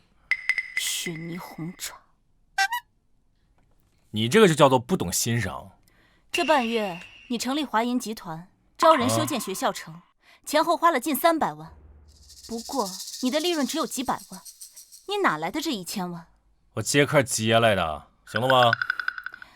云哥哥，照你现在的花钱速度，很快就没钱了。不用你给他解释，我乐意，你管得着吗？张小姐，这里是苏家，不是你来的。我和云哥哥从小长大，我就来，你能怎样？再过2个月你就来不了了。你俩别吵了。我想知道你怎么在2个月之后拿出500万。我接客，我帮富婆。不说算了，再过1个多星期就是月季园晚宴的日子，别忘了。不就是军政的那个晚宴吗？多大点事儿啊！尚未出阁的大家闺秀，还是矜持一些比较好，免得传出去，坏了苏家的名声。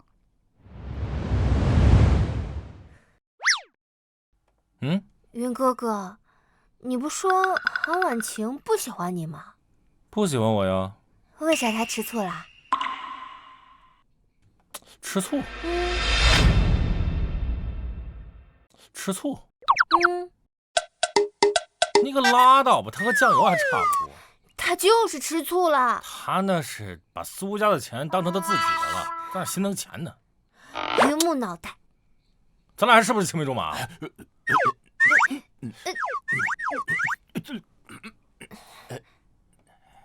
走了啊！啊，少爷啊，各类建材价值70万大洋，对方让我们交7万的押金。咱们现在建材能撑多久？大约半个月，目前还在招人，可能撑不到半个月。给他们拿200万，让他们足量供应。哎，对了，买粮的事呢？不列颠呢？啊，太欺负人了！跟我说少于300万不卖给咱们，那就给他300万呗。少爷，你真是心疼我，替我出气呢。300万，10万吨呢，1年都吃不完的，少爷。你要是在江南购买，那周边的粮价至少上涨2成，你还让不让人家百姓活了？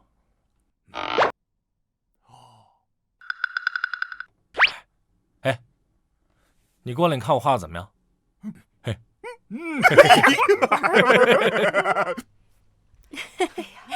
是啊，久仰久仰。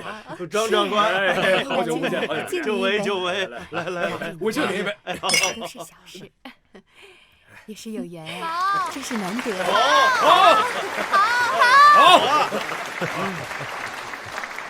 上去吧。诸位，晚上好！如今国难当头，望各位慷慨解囊，助我们整编军队。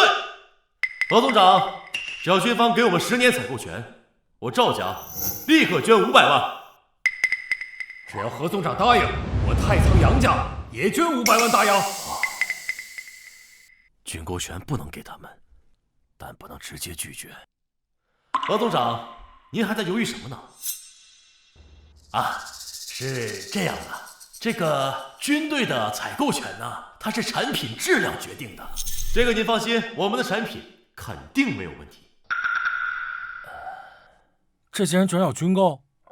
爷爷说，至少80%财政都要充军费，500万换10年军购，血赚。你干嘛？干他们！韩苏两家捐款1000万，以筹国事。爷爷让你私下募捐，这是结仇。苏贤侄，你不是开玩笑的吧？本少从来不开玩笑。苏云，你几个意思？没什么意思啊。何总长不是说了吗？国家要重整军备，我捐1000万以筹国事啊。苏少想捐款可以在后面，为何非得现在啊？不为什么，就是看你们不爽。你这样做，令尊知道吗？本少这苏家独子，这点主我还是能做的。苏少爷大气，出手就是1000万。做事儿得要先来后到。赵公子与何总长商谈军购，你插嘴可不太好。今晚是国难募捐晚宴，捐款难道不是正事吗？看来你是真的喜欢上这个纨绔了。不是你屁话怎么那么多啊？我就插嘴了，你能咋的吧？起来了呢，吓我一跳。令尊和苏老爷子是同谋元老，我自然不能拿你怎么样。但我能让你的酒楼倒闭。我学了你的酒楼经营模式，在全国各地开了上百家分店，你的酒楼怕是没人了吧？枉你自诩才华无双，原来也抄袭。苏云能开，我为何不能开？况且我比他开得更好啊！你真开了上百家？有问题？太好了！仙耀，这小子不会是傻了吧？我开酒楼抢你生意，你不生气？我生什么气？本少笑还来不及呢。盛庆酒楼赚不到钱，你就输了。我心里有数啊。苏大少爷，都这个时候了，还笑得出来？笑得出来啊！好像大帅只许苏云开这酒楼，不许其他人开吧？这事儿没张扬，大帅想给陈仙耀长长记性。这1000万我们会送至军政部，我们走。哎，干啥呀？本少正高兴呢，莫拽我。走了。慢着，你还想干啥？这么急着走，难道是羞于见人？和你这种只会抄袭的人，有什么好说的？是啊，我只会抄袭，但盛庆酒楼就要被我挤兑。Come on, baby！ 我爱你了！哎呀，你疯了！我告诉你啊，那你快去挤兑黄吧，不挤兑黄了，本少看不起你。东家，大事不好了！军队把咱们的酒楼全都给封了！啊！你说什么？把咱们酒楼封了？凭什么？疯了！别搞我呀！好不容易有人站出来抢生意，这要搅黄了，那不完犊子了？东家，咱们是让这小子给阴了。到底怎么回事？你把话给我说清楚。军队说了，全国只有苏云能开天价酒楼，其他人不许开。咱们在全国的酒楼都被查封了，全都被查封了。这不可能，他凭什么？你他妈再说一遍，只有谁能开？你装什么装啊？这不是你的手笔吗？全国只允许你苏云开天价酒楼。完了，这就完了。只有我能开，这也就是说，盛庆酒楼在接下来这段时间内营业额不会减少。这我要多亏700万，上哪儿上这么多钱去啊？政府这么做对你是好事，你不高兴吗？高兴，我哪能不高兴啊？我太感谢政府了。不用感谢，这都是我们应该做的。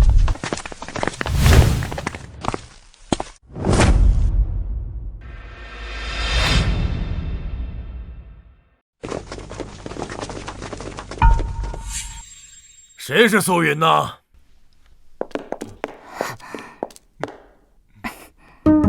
江某年轻的时候也曾经留恋过烟花之地，后逢国难才投身革命。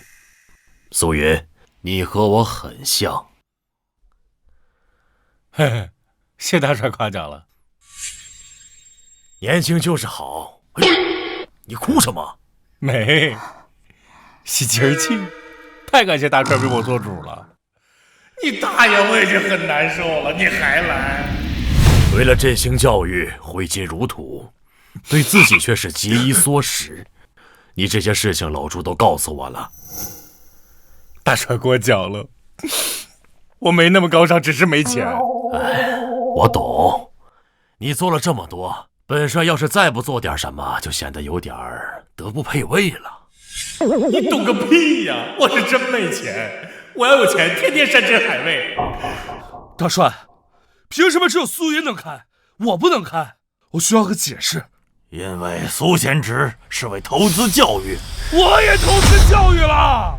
你开的是贵族学校，苏贤侄开的是占地5万亩的人才培养基地。苏云投资教育，响应的并不只是本帅的号召，更是国家之号召，民族之号召。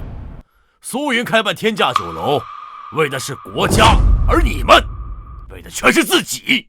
所以以后有敢与苏云为敌者，也是与本帅为敌。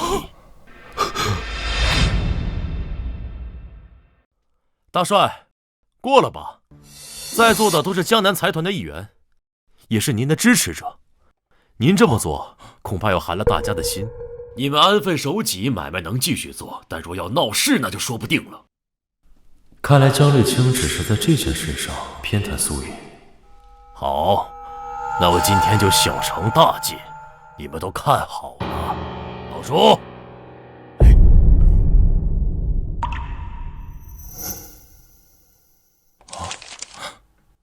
这什么？陈仙药在全国各大城市所开办的酒楼及收益，全归苏云所有。本帅也已经命人定制好了盛庆酒楼的牌匾，现在应该已经挂起来了。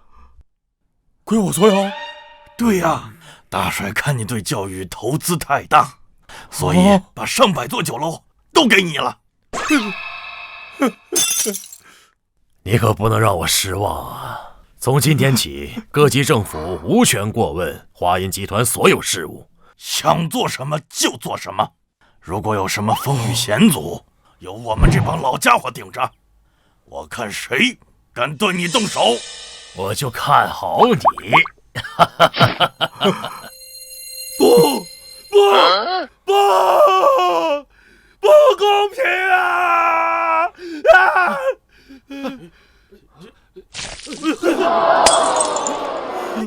不公平啊！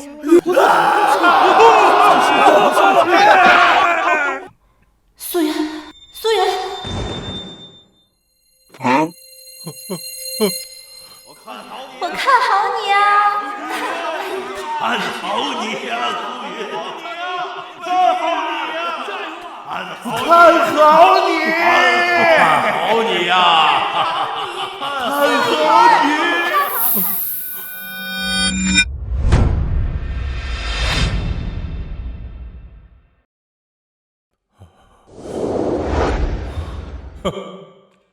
我就想亏点钱，怎么这么难啊？所有人都背刺我。大夫说你这段时间太劳累，要好好休息，多喝点鸡汤补补。云哥哥，喝我的甲鱼汤可鲜美了。我未婚夫我会照顾，你来做什么呀？我和云哥哥早就私定终身，我才是第一个进门的。我看你从昨天晚上开始身体就不是很舒服，怎么回事？让你们这么拽来拽去的，我身体能舒服吗？云哥哥，你可得多休息才行啊！你要是身体不舒服的话，公司的事情交给我来管。不行，那么多员工还等着我养，怎么能不管？你要再给我来几下子，那不就是彻底完犊子了？少爷，我有事向您汇报。他这几天身体不舒服，你过几天再来吧。哎，别让他进来，进来。少爷，我接了政府文件，对各大城市的酒楼进行了统筹和预估。你就直接说，所有的酒楼，包括咱们自己的，一天净利润有多少？100万左右。100万大洋啊？你没说错。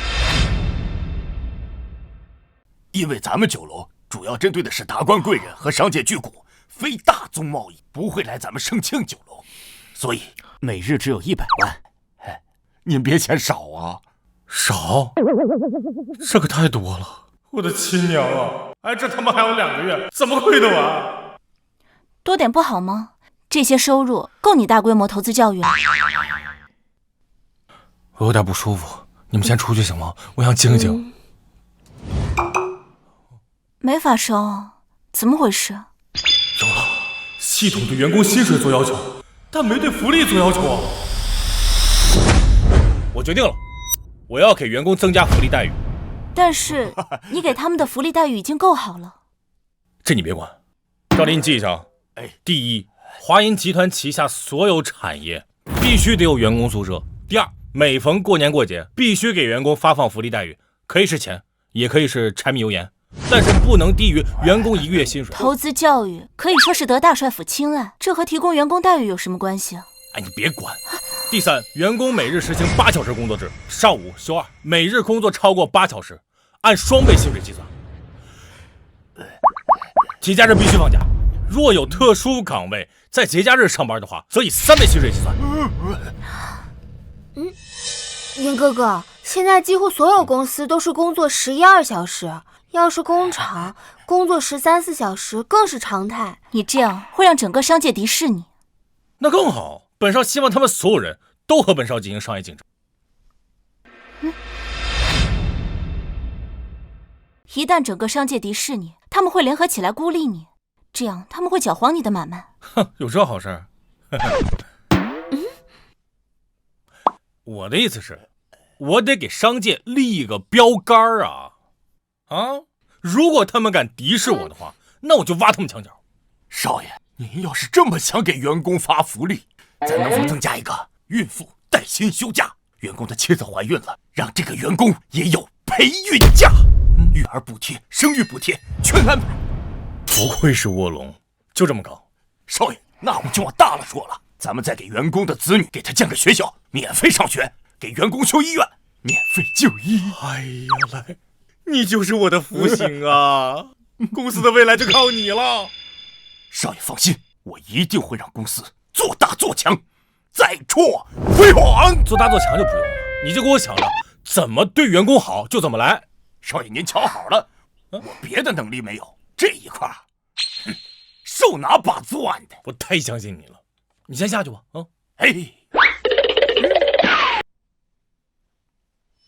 公司在福利待遇上的支出增加不少，但不够，得继续想烧钱的账。宿主，我看不下去了，不就是亏钱吗？多简单的事啊！简单？这是6000万呢！招募教师、工人耗费300万，支付2次材料的费用花了400万，买粮花了300万，这月给员工发薪水花了350万。员工薪水才350万，你不行啊！绝大部分工人他都没有做满月呀，我发不了那么多呀，就只有等到下个月才能给员工发满月的薪水啊。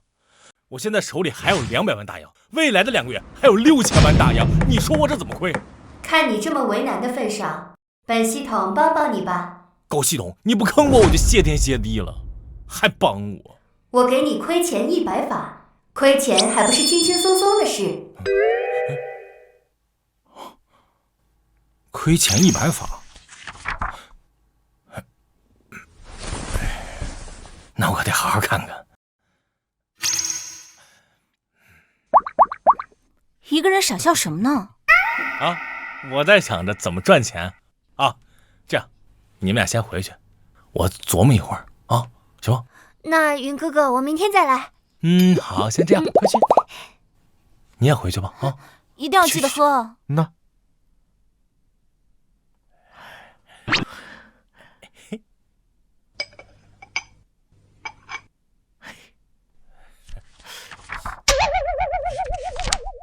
狗兄，你坑我！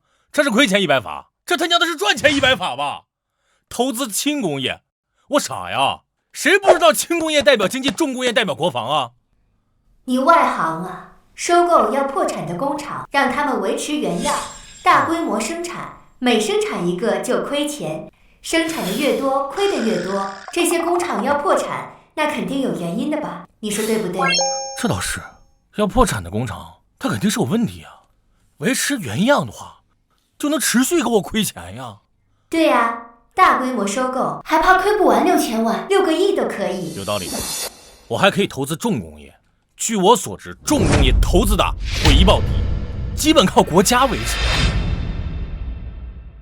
对了，你把格局打开，我国缺少工业人才，去西方招，这不又烧钱吗？哎，对，去西方招工业人才，那不得老费钱了，对吧？你还可以开军工厂。你当我傻？军火老赚钱了，你开军工厂不得赚飞了？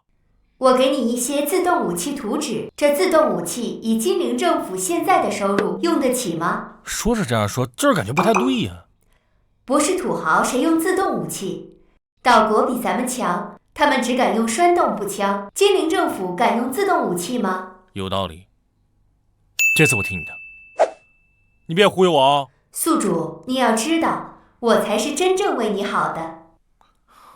刘老板，我说个数，10万块大洋，敢不敢？我的皮革厂设备光价值就60多万，10多万有点太过了吧？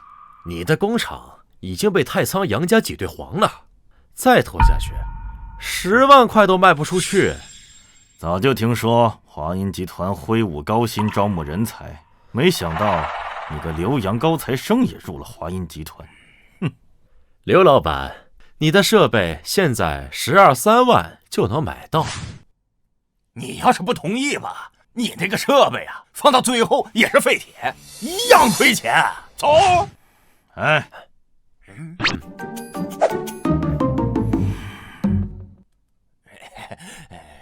好吧，你们可真会挑时候。听说你们已经收了10多家工厂。刘老板消息有些过时，已经收购40多家了。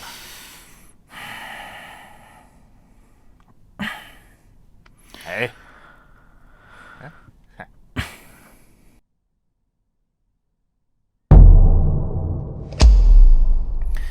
你们为何要收购这么多快破产的工厂？便宜，这里面有的是被挤兑的，有的是偷工减料破产的，当然了，也包括你。你以为我想啊？世家大族打价格战，我不降低成本，怎么和他们争？哎，工厂没几个工人，要你们自己找。这事儿啊，就不劳烦刘老板操心了。嘿，这回得跟我走了吧？是的。月薪12块大洋，包吃包住，8小时工作制，超时工资还双倍，这么高月薪，这么好的福利待遇，这不会是骗人的吧？没骗人，苏少说的就一定可信。苏云说的就能信？我一远房亲戚，之前一家挤在贫民窟，饭都吃不上。上月初进了华银建筑公司，这才1月，人胖了1圈儿。你在说笑吧？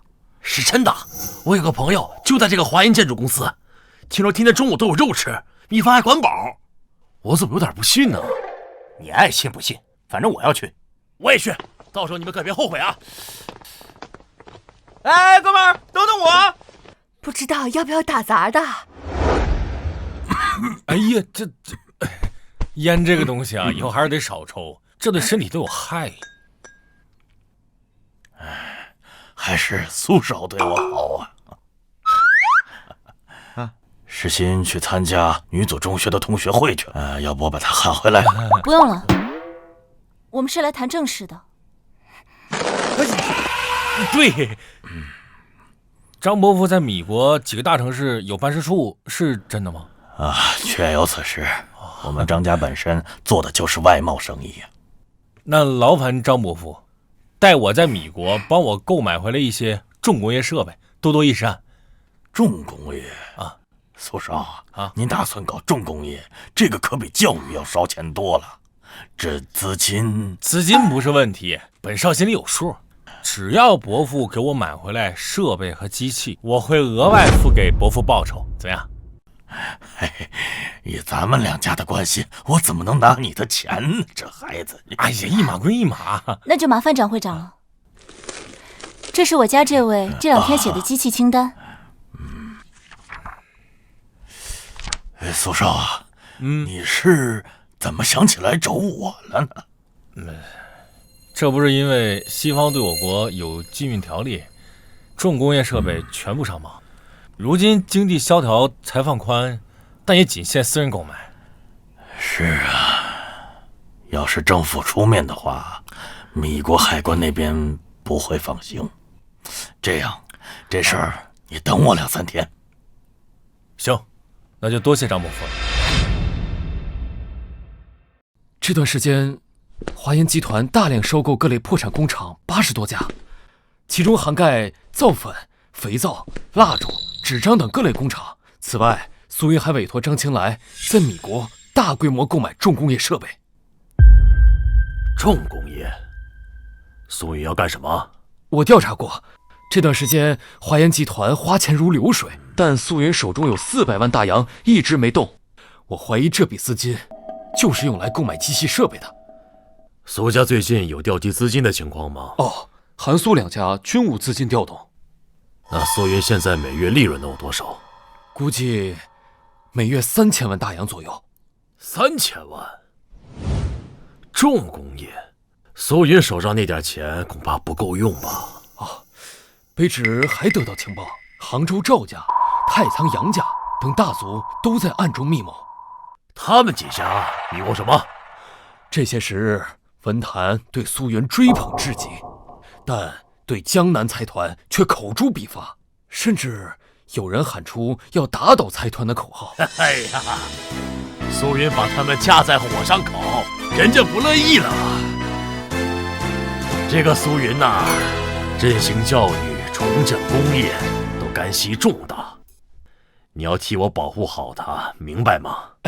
卑职下去后便派人暗中保护。你没明白，不管是何背景，不管是何关系，哪怕是元老，敢对苏云不利者，杀！请大帅放心，若苏云有恙，卑职愿提头来见。你喊什么？明白了去吧。是。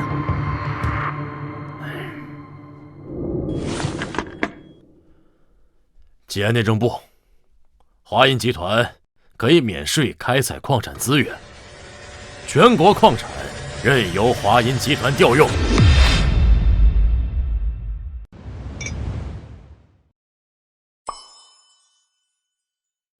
咱们说到哪儿了？对，收购了80多家工厂，还不跟我继续收购？剩下没收购的，要么经营还不错，要么和洋人有关系，收不了就复工。我们已经招了不少工人，但熟练工不多。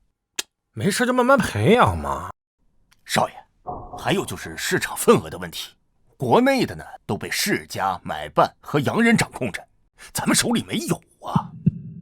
这个问题好解决啊，我们可以打广告，再适当降价，以价格能争到市场不少份额。不行啊，不用降价，也别打广告，酒香不怕巷子深，没必要闹得天下皆知。我是要亏钱，可不是赚钱。你不打广告，不降价，怎么跟他们争这市场份额？你傻呀，降价了，损失的是咱们自己的利润。少爷，如果说咱们降低制造成本呢？也不行，不能坏了口碑。制造成本可以高，但绝不能低。我明白了，您是要以质量取胜。你小子不愧留过洋，脑子就是好使。云哥哥，我爸让你过府一趟，说机器设备的事儿有眉目了。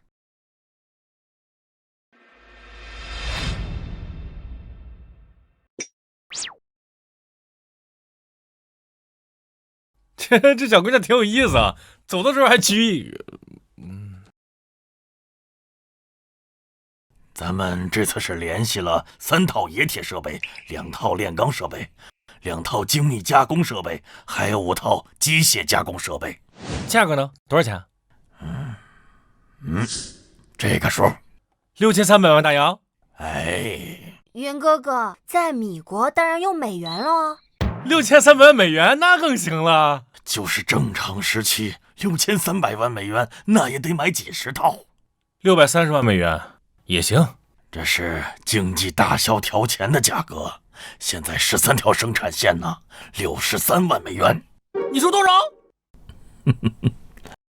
？63万美元，那都赶上卖废铁了吗？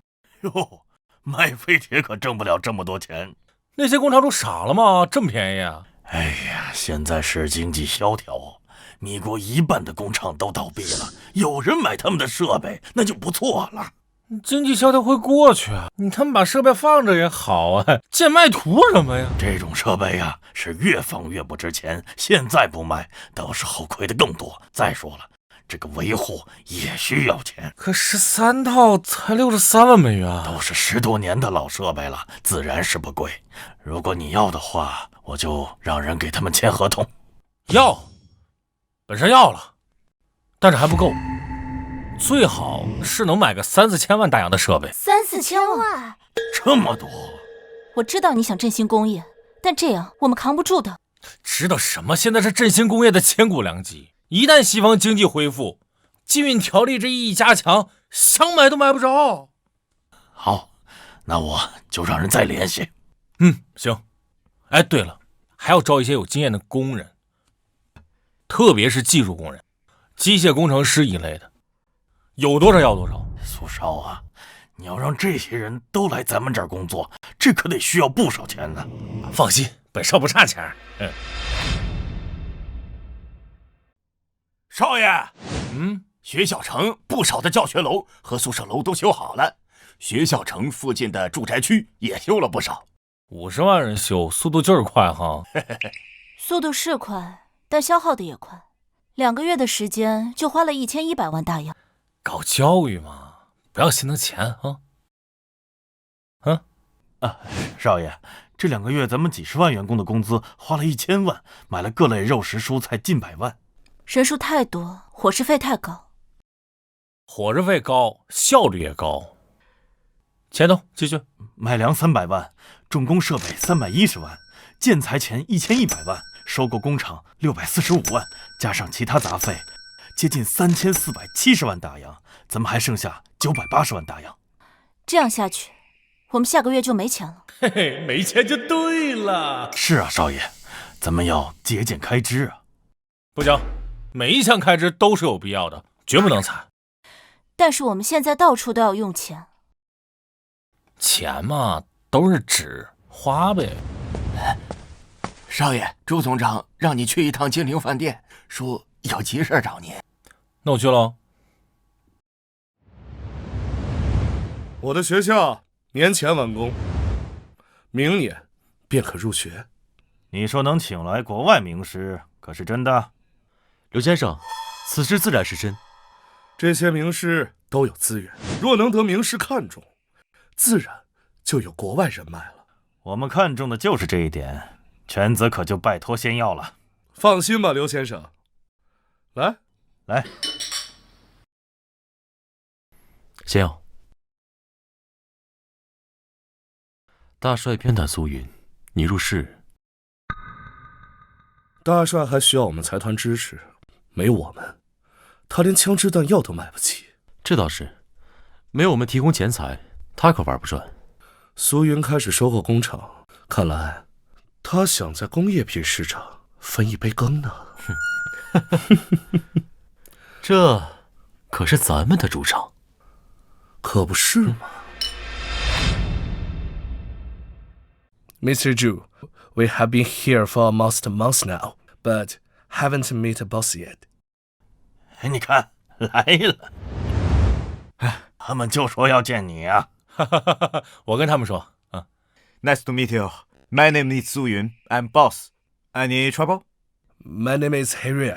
When can we start for working? You can start working when the school city have been completed. Now just rest, okay? No. What if you don't want us anymore? I need a stable job. But I can't let you get your job on when it's still construction site. May I ask you, boss, do you have any textbook? Nope. But the ministry have. Your textbook is out of date. You need a world-class textbook right now. My friends, we are table of this job.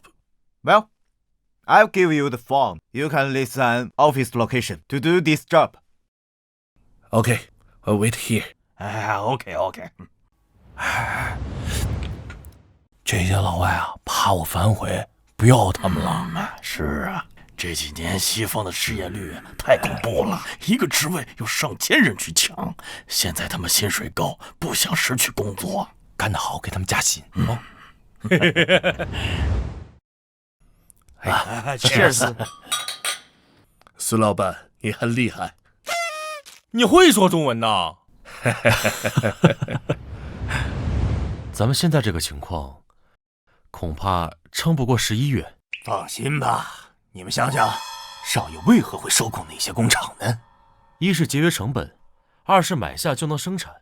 没错，复工的工厂有20天了，晚一些的也有10天了，产品一大堆，可产品都积压在仓库内，卖掉就好了。卖呀，不急。学校城预招生的事儿，你们知道吧？和咱们的产品有啥关系？再过几天，教育部会大力宣传学校城的预招生。预招生的钱远远不够啊！我们有世界级的名师，但收费却很低，为的就是图个好的名声，为产品的宣传、出售做准备。你是说民心？我们产品的质量好，名声也好，价格和外面都一样。你们说，百姓是支持我们，还是支持那些黑心的商家呀？那还用想吗？肯定是咱们呢！啊，嘿嘿，对喽，来。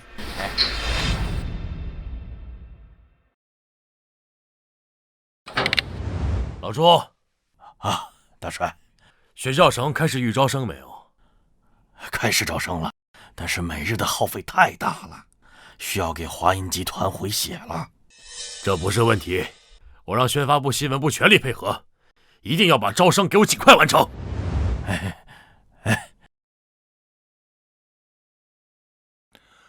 你递上来的文件我看了啊，学校城准备预招生了是吧？是的，少爷，我打算把它尽快投入市场。宣传内容撰写了吗？写好了。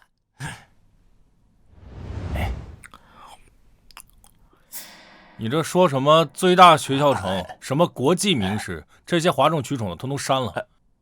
删了？少爷，这是我们的优势啊！不是优势，我还不删呢。老百姓听不懂，内容就一个：华银学校城明年2月10日开学，开始预招生。云哥哥，那你这宣传内容也太简单了吧？连自己的优势都说不出来，别人凭什么选华银学校城？这才没人来嘛！老百姓又不懂，咱们宣传的主要目的就是告诉他们，明年学校开学。随你吧。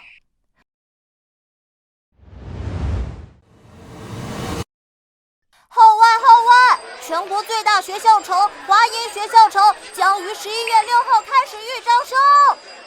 拥有世界级名师，这假的吧？我见过，金陵饭店就有洋人，可是这1年学费才2块大洋，是初小1年2块，那也低呀。这学费和国立一样，而且还没有报名费、学杂费这些。这倒是，国立小学看着2块，但这住宿费、报名费、学杂费等，没有20块大洋上不了学。哎，可是你看这学校它有点偏啊。哎呀，要是拥有世界级名师，还只收2块大洋，偏我也让我娃去这上学。就是，只是不知真假。这上面不写了吗？华研集团总部外事报名点。走，咱们去问问。走。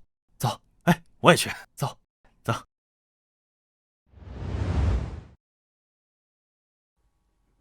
情况怎样？人是不少，但都是问的，咱们位置太偏了，没有几个人报名。没事，不着急，咱们先去盛庆酒楼吃个饭，然后去集团总部。有个锤子人呢，一座城外的半城立学校，这老百姓能信？去盛庆酒楼吃饭干嘛？学校城欲招生，当然得庆祝一下啊。百姓只是问不报名，肯定得庆祝庆祝啊。行了，走吧。你能不能注意点形象？我高兴，形象不能当饭吃。心情似乎很不错。那是。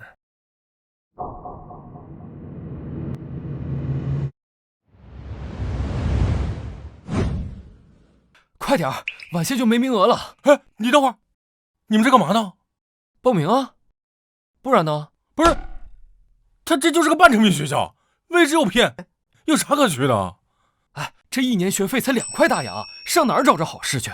这学费和国立学校一样啊，有必要去华阴学校城吗？这能一样吗？国立初小学费2块，报名费3块，住宿费8块，学杂费5块，这华阴学校城一共才2块大洋。哎，不跟你说了。哎，你这，我看你孩子挺好的，别把孩子耽误了。现在误人子弟的学校不在少数。这，你不是他们都来问问的吗？应该去问问先前报纸上说的，只要2块大洋学费是不是真的？各大报纸怎么把华阴学校城收费标准看得这么仔细？谁干的？少爷，少爷，您来了也不提前说一声，我好过来接您呢。是不是你这个浓眉大眼的违背了指令，买通各大报纸宣传学校城的？少爷，我哪有那么大的本事啊？这事儿啊，多亏你。多亏我？您现在备受文坛大佬们的青睐，那些老先生天天在报纸上夸你。那是谁把咱们学校城收费信息告诉他们的？政府啊，昨天开始大力宣传咱们学校城的事儿，加上各大报社争着抢着上头版头条，现在不光是咱们江南地区，中原那边都宣传出去了。中原都宣传出去了？哎呦，老天爷玩死我了！那现在有多少人报名？小学、中学加一块儿有8000多人吧？有这么多人啊？因为咱们学校城只收学费，跟那些国立学校比降太多了。都怪我没了解清楚，我这就学费没学杂费这些，可不就低价了吗？你估计咱们能遇到多少学生？金陵的适龄儿童有30多万，除去2块大洋拿不出来的，还得有10几万。周边的这个中学呀、大学的学生啊，因为咱们有个独特的优势，国际名师嘛。你觉得咱们能收多少学费？我估计啊，不会少于100万。11月的建筑材料至少600万，员工薪水差不多650万，菜钱估摸着60、70万，招技术人才，修工业园区，再加机器设备，这100万不影响，妥了。我看你似乎每次赚钱都不开心，能告诉我为什么吗？有吗？我不开心吗？我是不开心，我懊恼，没做到最好。真是这样的？真是这样。谁骗人谁是狗。汪汪汪！狗系统，狗犊子。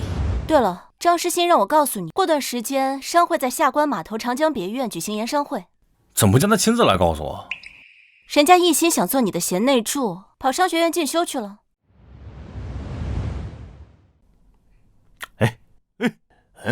预售住宅房的事儿，少爷签字了吗？签了，用的上海和西方的按揭购房。那这样的话，咱们能回不少些啊，也就回个500、600万吧。这个按揭购房啊，首付也就100万。这100来万，那也不够啊。工业品是大头啊，以咱们少爷这名头，回个1、2千万，轻轻松松啊。我在这上面找金陵挺费劲，来，你帮我找找。搁下面呢？看都没看你画的呀！你说搁下边就搁下边呢，我还真得信你。搁下边呢？好，好，啊，知道了。机器设备的事谈好了。这次谈了160多条生产新设备，冶铁、炼钢、精密加工，应有尽有。总价多少？650万美元，相当于3050万大洋。行，我全要了。哎，那招人的事儿呢？目前联系了不少，但是接回来得需要300万大洋。300万就300万，没问题。我10月盈余加10月收入不过4000万左右，就算加上学费、卖房的首付款，也才4200万。但我的资金缺口可高达近千万。我感觉真不错，到时候咱们也来看看。华银集团的工业品将在24日上市，都卖啥东西啊？从鞋到蜡烛、火柴全都有。那得支持，要是没有苏少，我儿子连学都没得上。上学算什么？苏少那是要振兴国家。振兴国家？听说苏少买了机器制造武器，为了让咱们不受洋人欺负。这就是苏少为国为民呐。是啊，是啊，这上学这事儿，咱可是正儿八经的享受到了实惠。是支持苏少，支持苏少，支持苏少，支持苏少，支持苏少，支持苏少。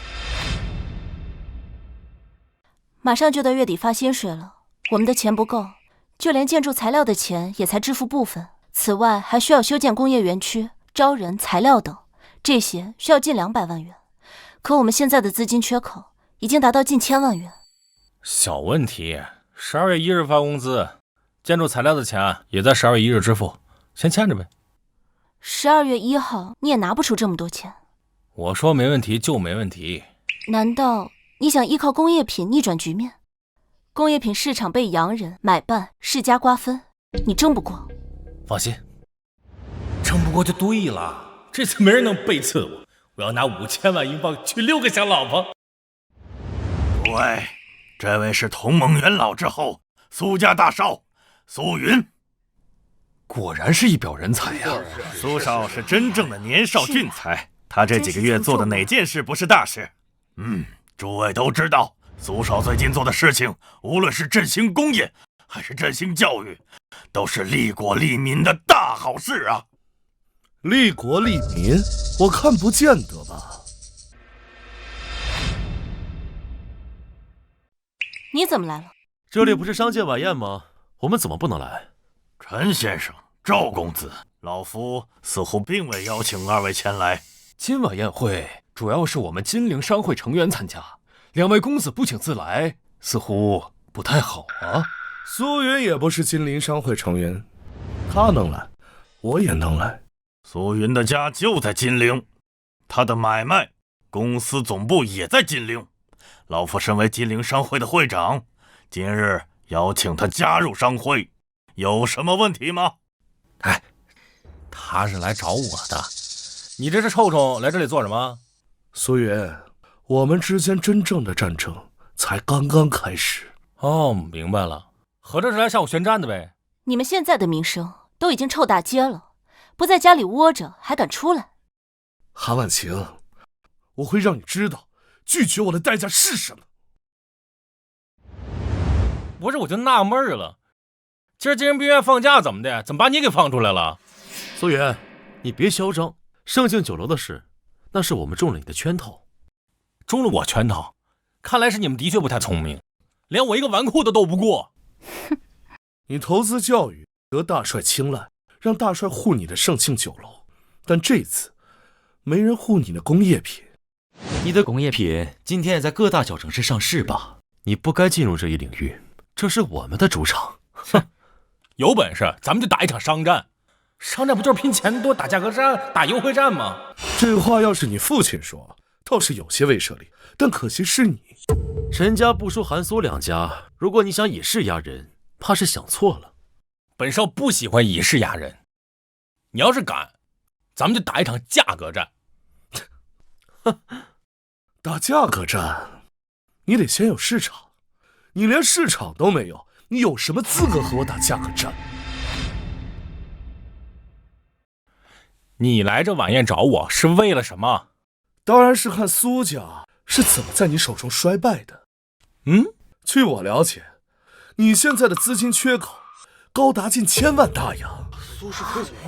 陈仙药，这似乎不关你的事。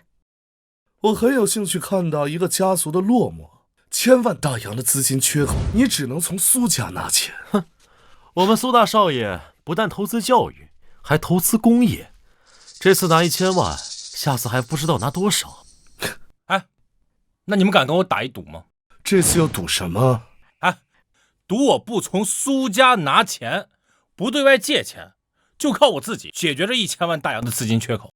哼，不从苏家拿钱，就凭你呀，靠赖掉别人的钱吗？12月1号，截止到12月1号，我会解决掉所有债务。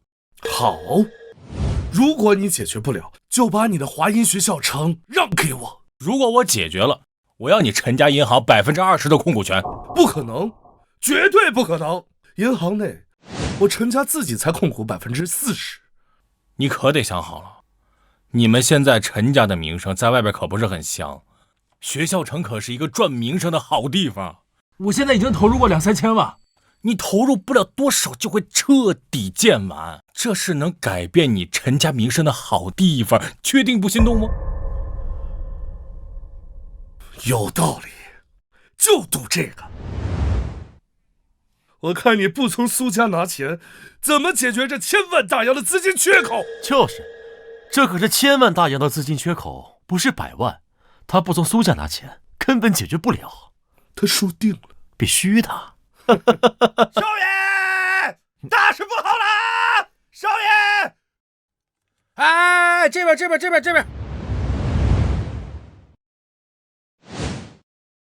哎，别着急，卧龙来慢慢说。怎么了？不好了？少爷，近日上架所有货品全部卖光，已经爆单，净利润达2100余万元。这么多！ 2100余万！